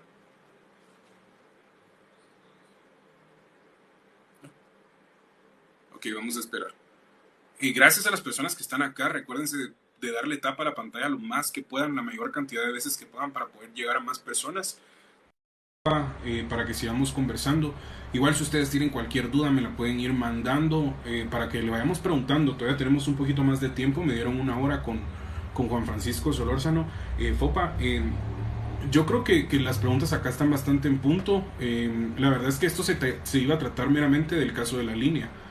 Si yo le puedo pedir el permiso a Fopa si quiere hablar de un poco del tema del otro caso, pero yo... Ahora sí estamos de Ahí regreso. está. Quedaste trabado Sí. un ratito cuando nos estabas explicando ahí algo. Sí, les estaba explicando, no sé por ahí hasta dónde llegué, pero les estaba explicando que ayer en la audiencia de José Rubén Zamora, el Ministerio Público pidió que el juez ordenara que me investigara. A mí, sinceramente, no me quedó claro al final si el juez lo ordenó o no. Dijo, mire, voy a certificar lo conducente en contra de una persona. No mencionó mi nombre, pero yo no tengo ningún problema. Ya que me investiguen, yo estoy sujeto a 2 procesos penales. Sí, o sea, tengo 30 denuncias encima, yo estoy aquí, estoy dando la cara, estoy seguro y convencido de que voy a ser declarado inocente en ambos procesos penales que llevo, y estoy tan convencido de esto que yo quiero llegar a juicio, ¿sí? Por ejemplo, en mi caso yo no he planteado ni un solo recurso, ¿sí? Y hay un caso que llevo 3 años sin que me den una audiencia para poder llevarme a juicio, para poder decir sí o no. ¿Sí? 3 años, han cambiado 6 jueces, ¿sí? ¿Por qué? Porque no les interesa llevarme a juicio. En el otro caso ya llevo un año, ¿sí? Sin audiencia de etapa intermedia. O sea, esta criminalización está fuerte y creo que el Colegio de Abogados y Notarios de Guatemala se tiene que pronunciar respecto a esto, porque esto no es un tema ideológico, además no estamos viendo que si los que están prófugos o si no, lo que estamos viendo es los que estamos aquí, los que están ejerciendo la profesión hoy día a día, los que no tienen antejuicio, los fiscales, por ejemplo, que su carrera fiscal, el Consuelo Porras la mandó al trasto, está despidiendo a todos los fiscales que se le da la gana sin ninguna justificación, eso es ilegal. Negoció un pacto colectivo con el sindicato del Ministerio Público para poder despedir de forma, digamos, indiscriminada y de forma arbitraria al fiscal que ella quiera despedir. O sea, están sucediendo muchas cosas que atentan en contra del trabajo, ¿sí? De los funcionarios y las funcionarias del sistema de justicia. Y en este sentido creo que el Colegio de Abogados y Notarios es de las primeras cosas donde se tiene que posicionar. Qué buena respuesta, la verdad, y te deseamos los mayores de los éxitos en este pues, deseo que tenés ahorita. Yo veo, digamos, solo para hacerte el comentario, ya logramos incomodar un poco porque ya empezó a aparecer el Net Center acá. Gracias por estar acá y darle like. Recuérdense de seguir también a FOPA para que tengamos bastante difusión. Tienes vasto conocimiento en todo esto, que yo creo que las preguntas que te estamos haciendo incluso pueden ser un poco simples, por así decirlo. Pero digamos, esta comunidad se basa en tratar de entenderlo de la forma más simple posible para que les interese. Yo creo que eso es lo que estamos logrando acá. Con el caso, ¿podemos hablar un poco del caso de José Rubén Zamora Por o hay supuesto, problema no, con por eso? supuesto. Ok, digamos, este caso te llega luego de que a los 4 abogados anteriores pasan por lo mismo que pasaste ayer, como lo mencionabas. Se les trata de ligar a proceso, que se les investigue. El mismo José Rubén Zamora lo dijo que él espera obtener su libertad cuando Alejandro Yamatei abandone la presidencia. ¿Cómo ves el panorama de este caso? Aparte, digamos, de la destrucción de toda la libertad de expresión que tenía el periodismo sobre uno de sus pilares tan grandes como lo era el periódico. Sin duda alguna, esto, y yo lo dije ayer en la audiencia, no estoy diciendo nada nuevo, esto se trata de un ataque a la libertad de expresión, ¿sí? O sea, este caso es eso, ¿sí? Y digo que es eso porque la imputación han dicho siempre, no, esto se trata de José Rubén en calidad de empresario, haciendo transacciones indebidas. Y esto no es cierto, en la misma imputación se habla del periódico. El Ministerio Público repitió el periódico y las publicaciones de José Rubén múltiples veces en todas las audiencias, ¿sí? Entonces, esto no se trata de José Rubén, un empresario, esto se trata de callar a un periodista. José Rubén, inclusive, cuando le dictan auto de prisión, ¿sí? Porque él está en prisión preventiva cuando estos delitos permiten una medida sustitutiva. Cuando le dictan prisión preventiva, dice que le dictan prisión preventiva por ser el director del periódico. O sea, es una cosa, digamos, absurda y pues creemos obviamente que ha habido un juez que no nos está tratando con objetividad, que no ha dado un trato igualitario. Por ejemplo, el día de ayer lo que yo te mencionaba, ordenó investigar un testigo, ¿sí? Ordenó investigar un testigo. Yo no tengo ningún problema con eso. El problema que yo tengo con eso es que yo hace cerca de un mes le solicité al Ministerio Público que se investigara a un testigo de la fiscalía y ellos se opusieron. Y cuando fui con el juez me dijo, no, a los testigos no se les puede investigar, eso no es relevante para el proceso. Ah, pero ahora el testigo de la defensa, a ese sí lo investigo, digamos. O sea, son cosas definitivamente que nosotros vamos a ir a hacer viendo en el proceso, pero que la evidencia nos dice que estos no son procesos objetivos los que se están llevando a cabo. Y José Rubén, pues está dispuesto a estar en la cárcel el tiempo que sea necesario, está dispuesto sobre todo a someterse al juicio. Nosotros queremos llegar al debate, ¿sí? Queremos ir a juicio. Por eso no hemos planteado absolutamente nada, ¿sí? O sea, nosotros no hemos planteado una apelación, no hemos planteado un amparo, hemos dejado constancia de las ilegalidades, eso sí lo hemos dejado ver. ¿Por qué? Porque vamos a hacer ver esas ilegalidades en las demás instancias, pero nosotros sabiendo, ¿sí? Lo poco objetivo que está haciendo este juez, preferimos quedarnos con este juez. Nos vamos a caer en esa cuestión de recusarlo porque se va a tardar, se va a la sala. Y hay que decir, y también pues hay que hablar objetivamente, el juez ha sido ágil en resolver. Eso sí, lo ha hecho rápido, le ha dado prioridad al caso, ha sido muy ágil en resolver. Y pues bueno, nosotros vamos a agarrar esa agilidad y lo que queremos es ágilmente ir a debate y demostrar en un debate que José Rubén pues es inocente y que esto es un montaje. Entonces, estamos seguros de esta situación Y como tú bien decís, yo no sé pues, hasta cuándo me van a meter ahí, quién sabe. Una de estas se vuelven locos, me quieren meter preso. Ya me metieron preso una vez, o sea, lo haré, seguiré en la defensa de José Rubén.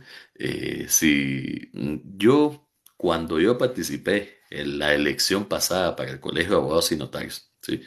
Yo presenté mi papelería un día viernes, ¿sí? El día lunes, el Ministerio Público me solicitó una orden de captura, ¿sí? Que la declararon sin lugar, por suerte, ¿sí? Pero también yo ya sé que cuando uno quiere participar, mire, el Ministerio Público ha criminalizado el proceso mismo de elección del Colegio de Abogados y Notarios, ¿sí? El proceso de elección de magistrado de la CC. Si ponen al magistrado que queda libre, pues porque que no les gusta, lo meten preso, ¿sí? O sea, lo meten preso el día de la elección. O sea, ni siquiera es que, ni siquiera son medio cuidadosos en meterlo preso antes. No, el día de la elección los meten presos. No, hombre, es que no puede ser. A mí me intentaron meter preso también. Entonces, yo sé que ahorita, entre que estoy con José Rubén Zamora y que me voy a tirar al colegio de abogados y notarios, voy a pasar 2 meses en salmuera, pues yo, ahí si caigo preso o no, pues ahí aunque sea me van a saludar a carceletas, a tribunales, a donde sea, porque es que es triste, pero es el riesgo, lamentablemente, de lo que estamos viviendo aquí en el país. ¿Sí? Y se lo digo porque yo lo he vivido en carne propia, porque lo estoy viendo con José Rubén, porque lo estoy viendo con otros profesionales del derecho. Entonces, pues vamos a seguir defendiendo a José Rubén y estamos convencidos de que es inocente. Yo creo que algo que mencionas bastante importante que creo que hay que recalcar para la gente que nos está viendo es que no solo te enfrentas, por así decirlo, a esta cuestión de persecución política, por así decirlo, porque no se me ocurre otra forma de calificarlo, sino también diariamente estás expuesto a un ataque de Net Center.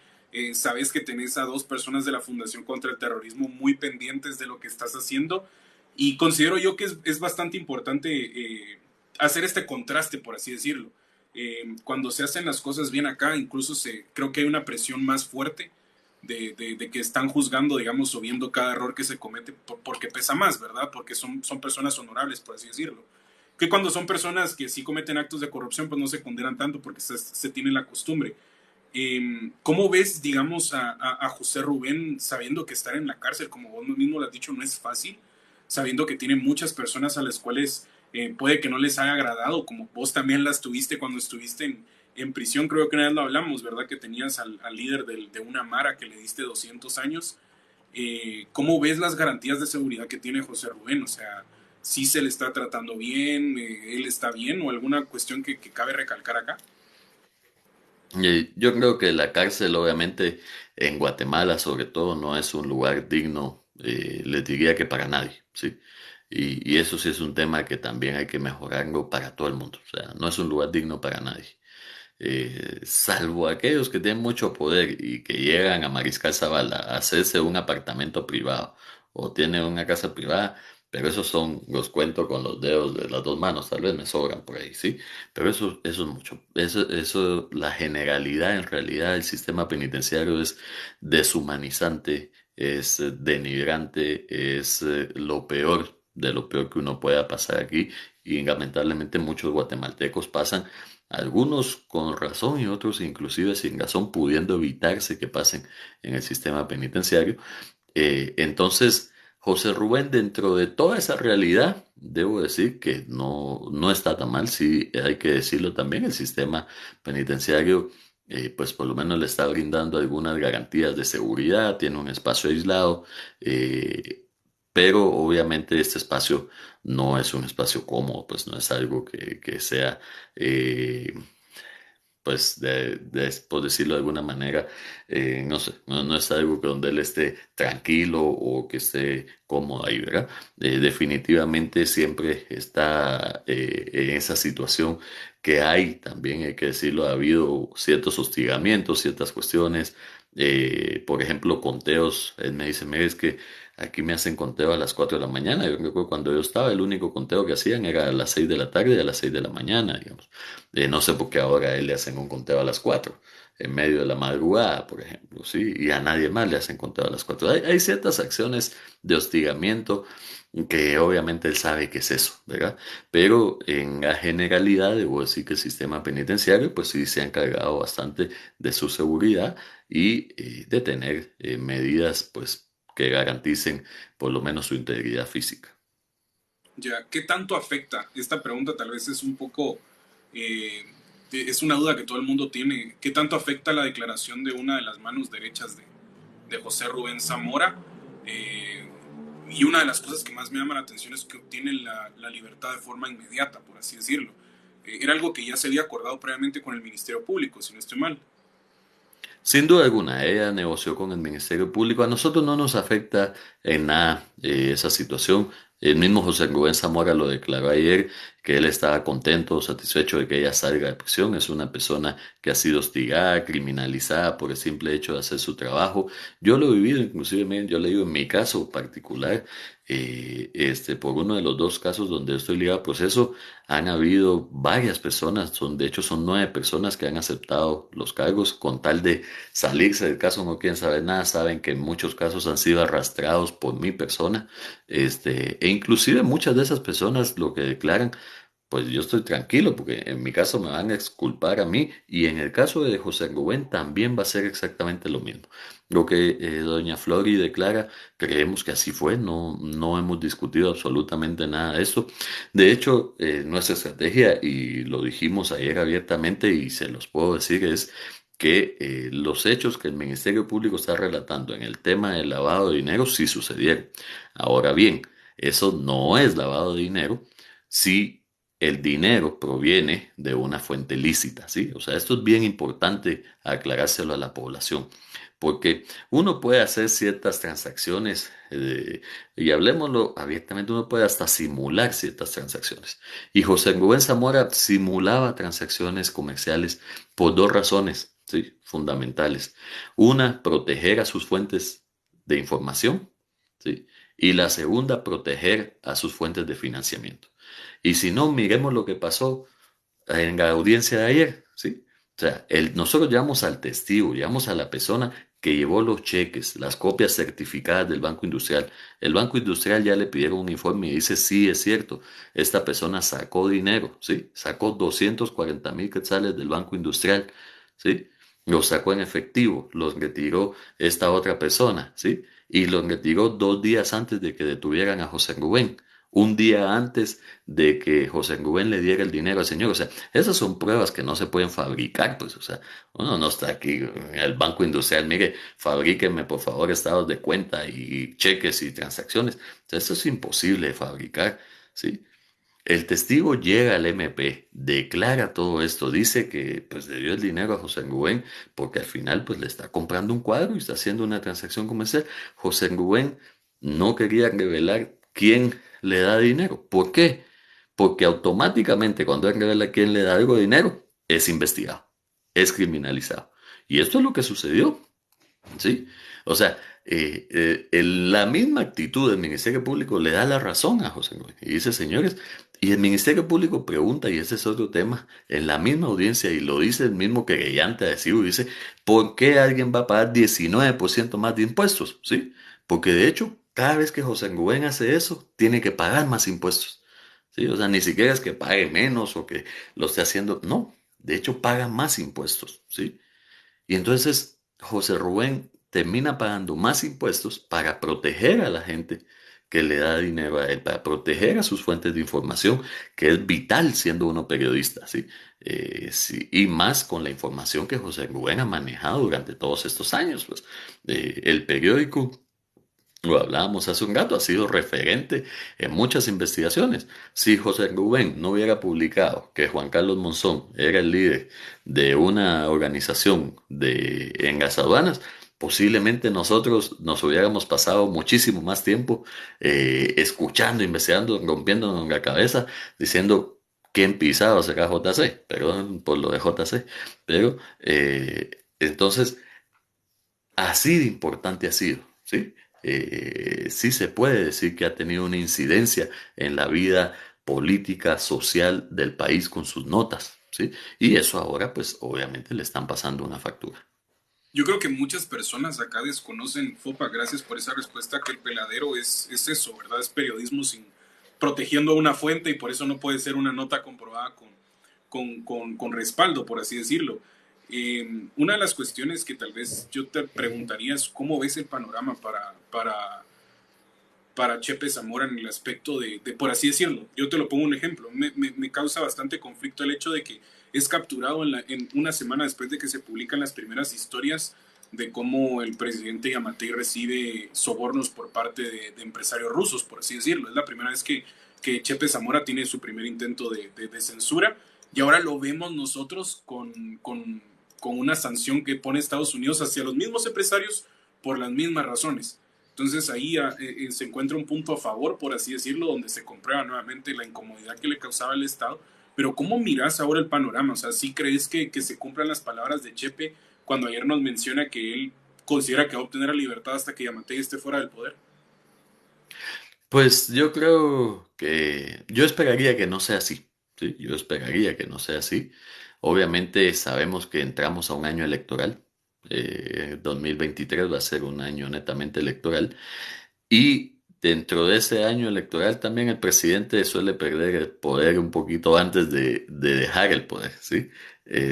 Porque ya pues hay elecciones, hay nuevas autoridades electas, hay otra dinámica el otro año. En medio de esa dinámica, nosotros esperaríamos que el debate de José Rubén sea cuanto antes. Insisto que queremos enfrentar a la justicia, estamos confiados de que José Rubén va a salir libre y por eso la estrategia es no retrasar este caso ni un día. La estrategia es vámonos a juicio, vámonos a debate cuanto antes y pues bueno, documentando las ilegalidades, pero sin que eso implique parar el caso. Como lo han hecho, por ejemplo, los sindicados de todos los casos de la línea, cooptación, todas esas cosas que han planteado N cantidad. Por eso es que 7 años después se lleva a cabo el debate. Pues sí, nosotros queremos que esto sea cuanto antes. Y pues ahí creemos que yo en lo personal lo he dicho siempre, confío mucho en los jueces de primera instancia porque la mayoría de jueces de primera instancia del país son personas de carrera, ¿sí? Esto obviamente no implica que no haya malos jueces. Ahora, mire, ahora todos los casos, ¿sí? Que la FESI está llevando, ahora los lleva solo en dos juzgados, ¿sí? En el juzgado séptimo y en el juzgado décimo. Y yo me pregunto por qué todos los casos están solo en esos dos juzgados, ¿sí? ¿Cómo hace ahora la Corte Suprema? Porque se supone que los distribuye, ahora no, ahora solo caen en esos dos juzgados. O sea, es increíble, pues de alguna forma ellos mismos se están encargando de evidenciar de alguna manera la falta de objetividad cuando solo quieren litigar en dos juzgados, habiendo muchos más. Entonces, nosotros estamos confiados. Creemos que la gran mayoría de jueces de primera instancia, ¿verdad? Son jueces de carrera, objetivos, que hacen su trabajo de forma profesional y pues nos someteremos a esta justicia vilipendiada, que están buscando capturarla todo el tiempo y demás, pero es la justicia que tenemos y José Rubén sabe que esa es la vía adecuada, además, ¿sí? Enfrentar esta situación cuanto antes y podernos defender. Yo creo que tenés una habilidad muy fuerte no solo tu conocimiento en toda esta cuestión legal, sino también en darle la esperanza, creo yo, que es que considera que debe tener la población. eh, Ese positivismo que tenés, creo yo que se puede contagiar. Y mucha gente, una persona acá pregunta algo muy exacto. ¿Cómo ves el ánimo de los fiscales que siguen en el Ministerio Público con esta persecución y asedio que existe actualmente? No, o sea, el ánimo, la moral de los trabajadores del Ministerio Público está por los suelos. O sea, van de alguna u otra forma tratando de proteger su trabajo, es entendible. Este, Todos tienen que llevar pues el pan a la mesa y sabemos que ellos dependen de su trabajo. La gran mayoría siguen haciendo un trabajo objetivo, hacen un trabajo en malas condiciones. Mire, independientemente de la parte política, hay una mala gestión en todo nivel del Ministerio Público que es increíble. Yo le voy a decir algo, yo litigo mucho en la Fiscalía Distrital Metropolitana, ¿sí? Que es la fiscalía que ve los casos normales, estafas, hurtos, cualquier cosa, digamos, de los casos más normales que nos ocurren todos los días. Y en esa fiscalía, a pesar de que hay buenos trabajadores, hay buenos elementos, uno los ve, mire, están atorados de expedientes. Yo trabajé muchos años en esa fiscalía, sé lo duro que es eso, pero llevan 3 reorganizaciones en 2 años, ¿sí? O sea, ¿cómo es posible que eso no lo hace? O sea, en una empresa privada, en una misma administración, porque además no ha cambiado la administración, es de la administración de Consuelo Porras. O sea, si en una empresa privada hacen 3 reorganizaciones en 2 años, ya habían despedido al gerente, pero ya habían despedido a la gente. O sea, no puede ser posible. O sea, esto lo que dice es que hay una mala gestión generalizada en el Ministerio Público que aunado a estos hechos evidentes de criminalización, hacen que sin duda alguna la labor, la moral de los trabajadores del Ministerio Público esté por los suelos y obviamente no lo pueden decir abiertamente, ¿verdad? Porque van a ser destituidos inmediatamente sin causa justificada. Fopa, ¿tenés algún deseo en algún futuro de llegar a ser fiscal general del Ministerio Público? Uy, la verdad es que fiscal general, sinceramente no. O sea, no puedo decir que no lo vaya a hacer, no sé, tal vez se me antoja. Es una institución hermosa. Yo crecí en el Ministerio Público, yo entré de pasante, sí, yo entré a hacer prácticas.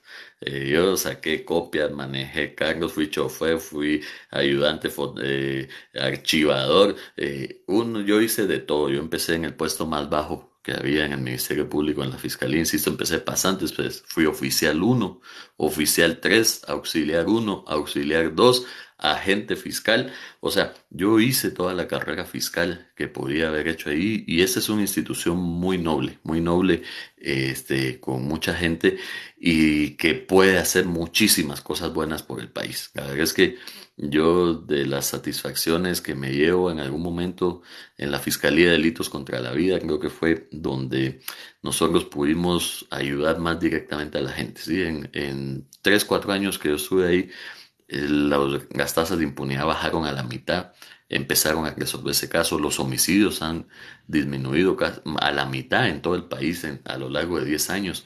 Y cuando uno empieza a resolver casos, cuando uno le dice a la madre de una víctima, al papá, al hermano, al hijo, qué fue lo que sucedió, cuando uno lleva a la cárcel a las personas responsables, aunque definitivamente eso no va a revivir al ser querido, pero yo sí lo he visto como la justicia da mucha paz, ¿sí?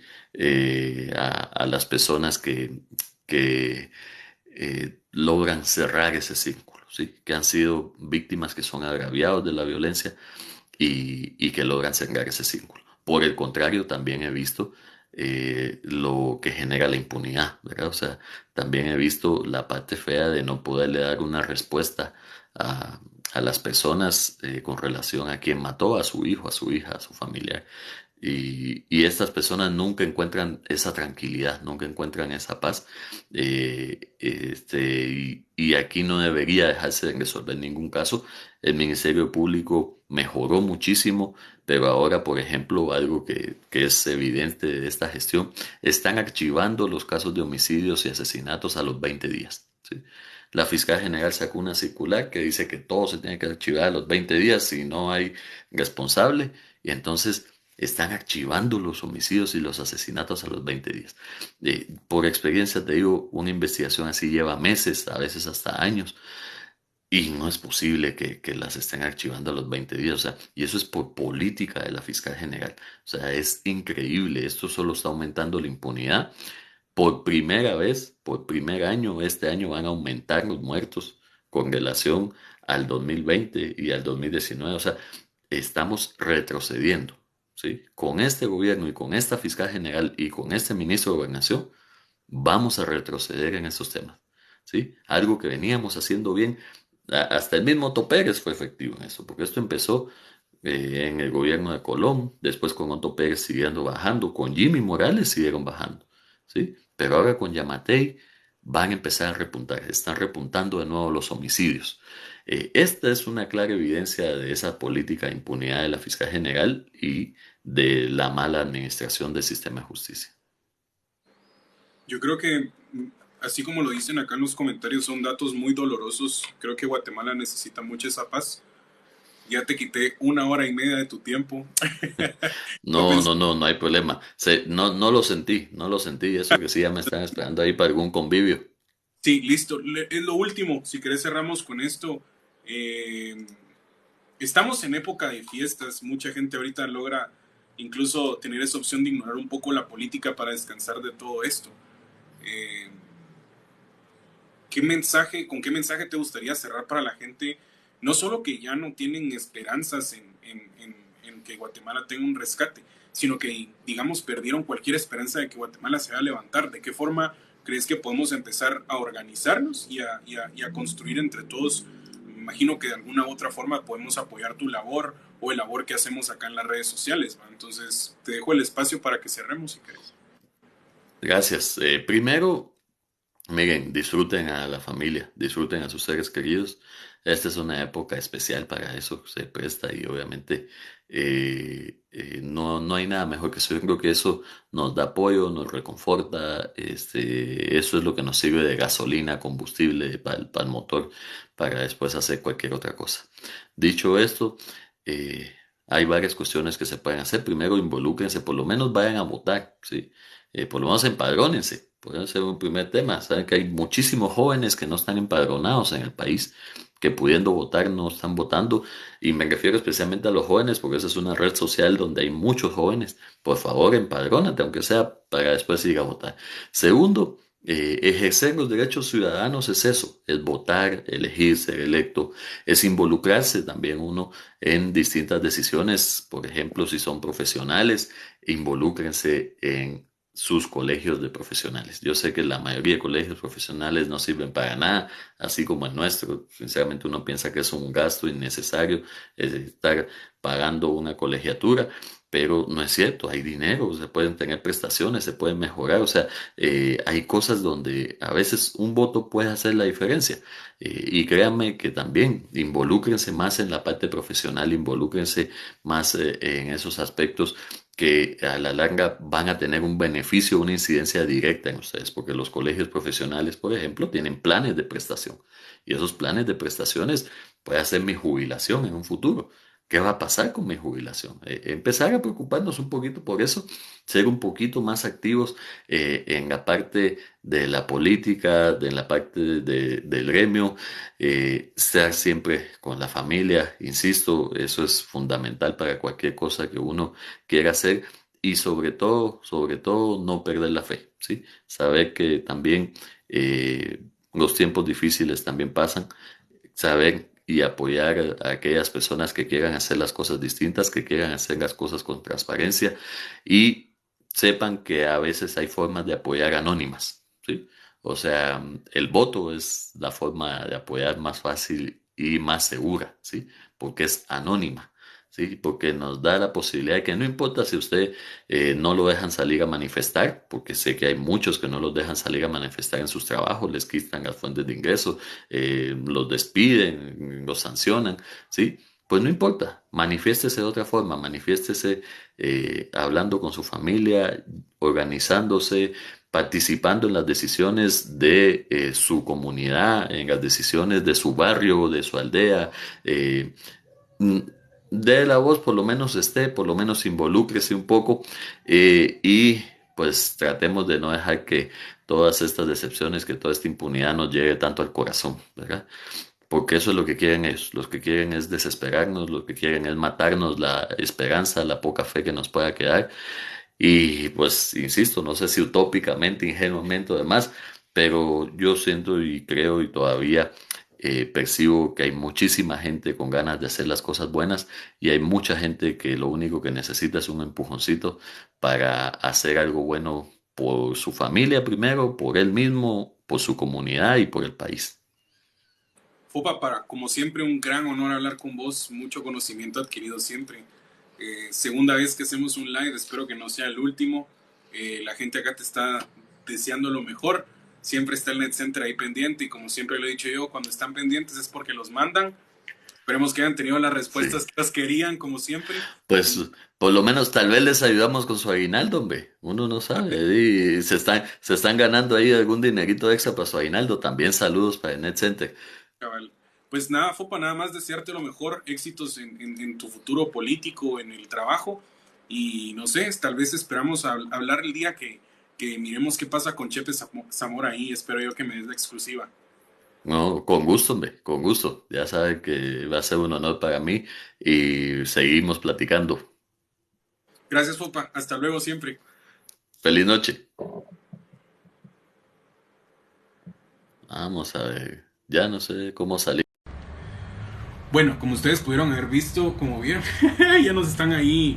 Ya está el Net Center bien prendido. Tal vez ahorita que ya terminó el live, ya el Net Center se empieza a retirar como siempre. Corruptos, no, muchacho, ¿qué voy a hacer corrupto yo si a esto me dedico yo y no gano nada? No puedo ser corrupto en ningún aspecto más que darle el espacio a todos. Ya se empezaron a retirar, siguen haciendo comentarios. Todo comentario es agresivo. Recuerden ustedes que todas las preguntas que hicieron acá, la mayoría fueron hechas. Solo unas ciertas cuestiones ahí que sí son faltas de respeto, pues obviamente las tenemos que censurar. A mí no me gusta hacerlo, pero yo sé que a usted tampoco le gustaría que le pasara. Si usted se entera, haga las preguntas que quiera, se las vamos a responder porque su opinión pagada también vale. ¿Cómo se sintieron con este live? ¿Hay alguien más a quien quieren que invitemos? Les comento que ya estamos llenando la agenda de lives para enero. En enero vamos a estar, pero miren ustedes, prendidos ahí.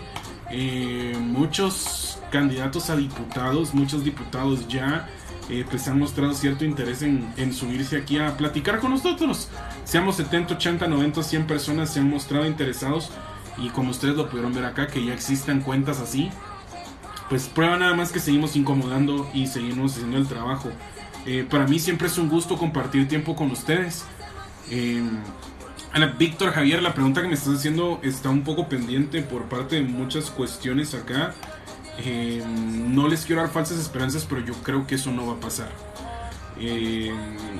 Porque por muchas cuestiones, hay muchas cuestiones que tengo que resolver antes de ver si me animo o no. Cuestiones personales, obviamente, porque hay muchas cosas que tienen que influir o tienen que pasar o tengo que convencerme a mí mismo para que pueda tomar la decisión de participar. Primero que todo es la idoneidad, que necesito saber que existe una certeza de que va a ser totalmente imparcial, por así decirlo, y que no sé, hay muchas cuestiones que yo también me tengo que cuestionar porque obviamente lo que hago yo acá es otra cosa. Hay que separar mucho el trabajo que los dos hacemos. Muchos de los que nosotros hacemos contenidos acá tenemos líneas muy diferentes de trabajo. Entonces considero que hay muchas cosas que tenemos que platicar porque como no sé si les conté a ustedes, esta cuestión de los lives fue solo algo que se platicó un día. Alexa me mandó los flyers y lo compartió en sus redes sociales, pues yo dije que sí. Obviamente le pregunté si había algún tipo de agenda atrás de esto, si ella lo estaba haciendo porque estaba apoyando a alguien. Ella dijo que no, yo tampoco dije que estaba apoyando a alguien. Entonces hasta el momento lo que yo sé es que sí es un proyecto totalmente transparente, pero siempre tengo que analizar muchas cosas por lo mismo, porque yo creo que les debo a ustedes muchas. A ustedes es al que se le debe el trabajo que uno hace al final, va. Pero sí, aparte de los lives con ella, que están todavía hasta en pie hasta el momento, tengo otros lives planeados para enero. Ya estamos en diciembre, la verdad. Yo estaba de vacaciones, pero con esta condena de Otto Pérez Molina y Roxana Valdetti, yo consideré que había que abrir el espacio para que ustedes también puedan estar enterados. Había muchas cosas que yo no conocía también de este proceso. Si les soy honesto, yo me he concentrado en casos de la CICIG, pero no en casos tan complejos como este que tenía Roxana Valdetti. O sea, yo he estudiado los casos del unionista, del financiamiento ilícito de la UNE, del financiamiento ilícito del FCN Nación, pero nunca había logrado meterme a ver sobre este caso, y por lo mismo fue que yo quise abrir el espacio. Recuerden ustedes que siempre se cometen errores acá a la hora de preguntar y todo, porque no somos expertos. Ahí está Decime Gabo, dice buen trabajo. Gracias, Gabo, mucha admiración para aquel. Aquel está en un medio que se llama Telégrafo. Si ustedes pueden ir a seguirlo o a leerlo, incluso esta semana se publicó una nota donde Gabo me estuvo ahí preguntando unas cuestiones que a mí me... no sé, a Gabo lo admiro yo bastante porque tiene mucho conocimiento político. ¿Cómo va su empadronamiento? Vi hay una persona que puso ahí que no se podía empadronear, entonces vamos a estar ahí encima de eso. De una vez le estoy escribiendo porque él sí es una persona. ¿Cómo van con su empadronamiento? Ya le vamos a dar serial live, 8 minutos más y le damos cierre a este live porque no vamos a estar mucho tiempo. Incluso tengo ganas de ir a verme a mi película. Dice empadronamiento listo. Gracias a todas las personas que ya se empadronaron. Gracias a las personas que le estuvieron dando like. Yo sé que por lo general es viernes, son convivios. Incluso vieron que Fopa dijo, tengo un convivio. Yo tenía un convivio hoy, yo no pude ir por lo mismo. Entonces yo sé que el contexto político ahorita va a estar difícil.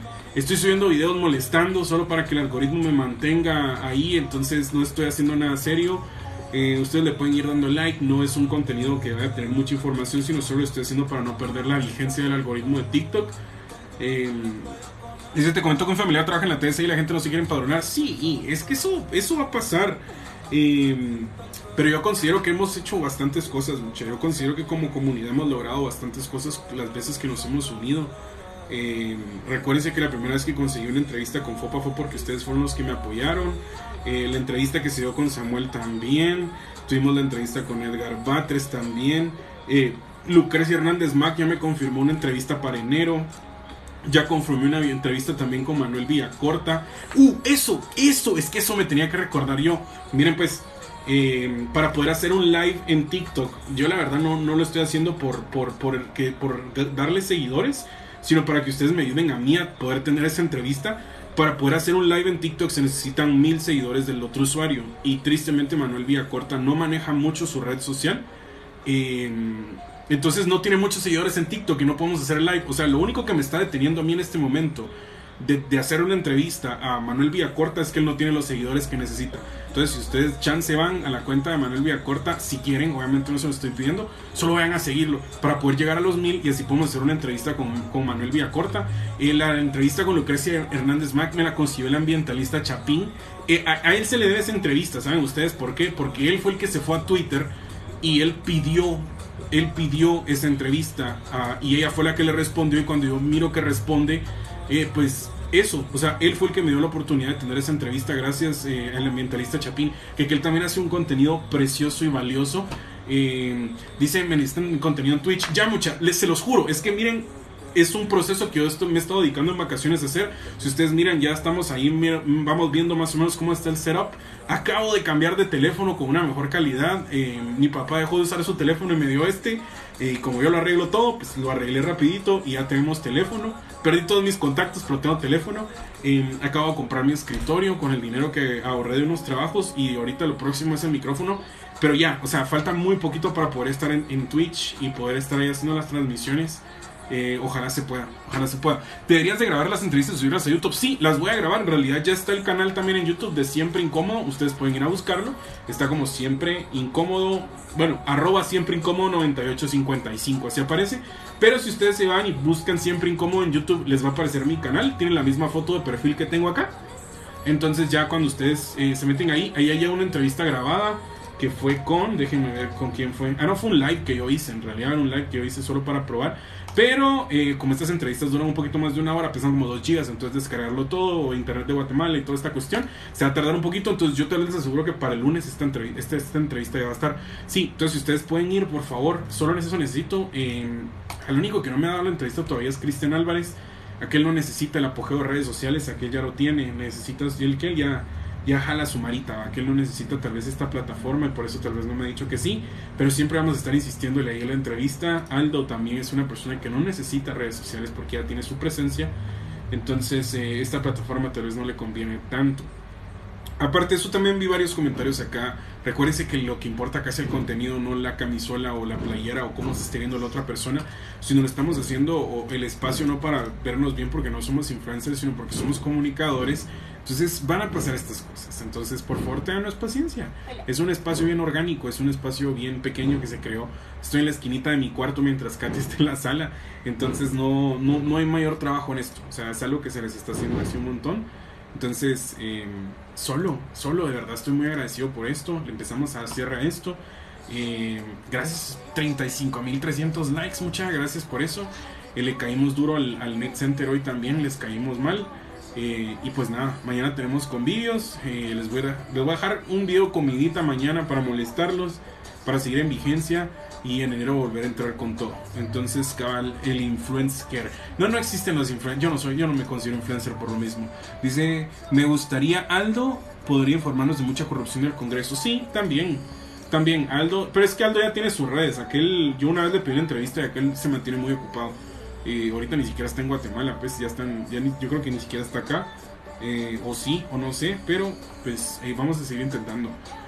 Para mientras, gracias a las personas que acaban de unirse, gracias a las personas que me empezaron a seguir ahora, gracias a las personas que ya me siguen desde hace un montón. Diciembre es un mes bien fuerte, pero yo no tengo amigos, así que nada de convivios. Ale, me extraña hablarnos y ahí hacemos la amistad. La mayoría de nuestros amigos los conocemos después de conocerlos mucho tiempo en redes sociales y ahora son amigos.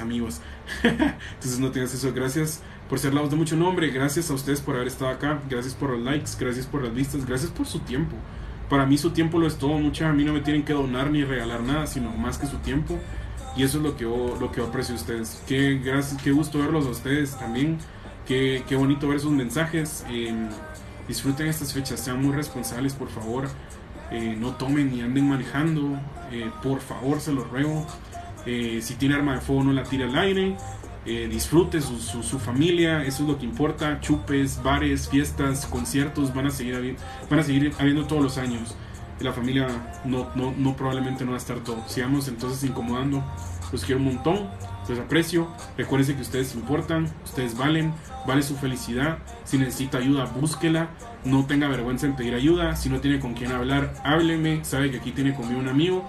Y que se la siga pasando hermoso. Usted es una persona hermosa. Que pase su feliz noche. Lo quiero un montón. Bebé informado. Adiós. Deja que hable Mía Khalifa la Tortrix. Tu mamá pisado. Nada, mentira. Vamos a bloquearla una vez. Perdón, nunca digo malas palabras, pero no me gusta ese tipo de comentarios. Ya pues, feliz noche.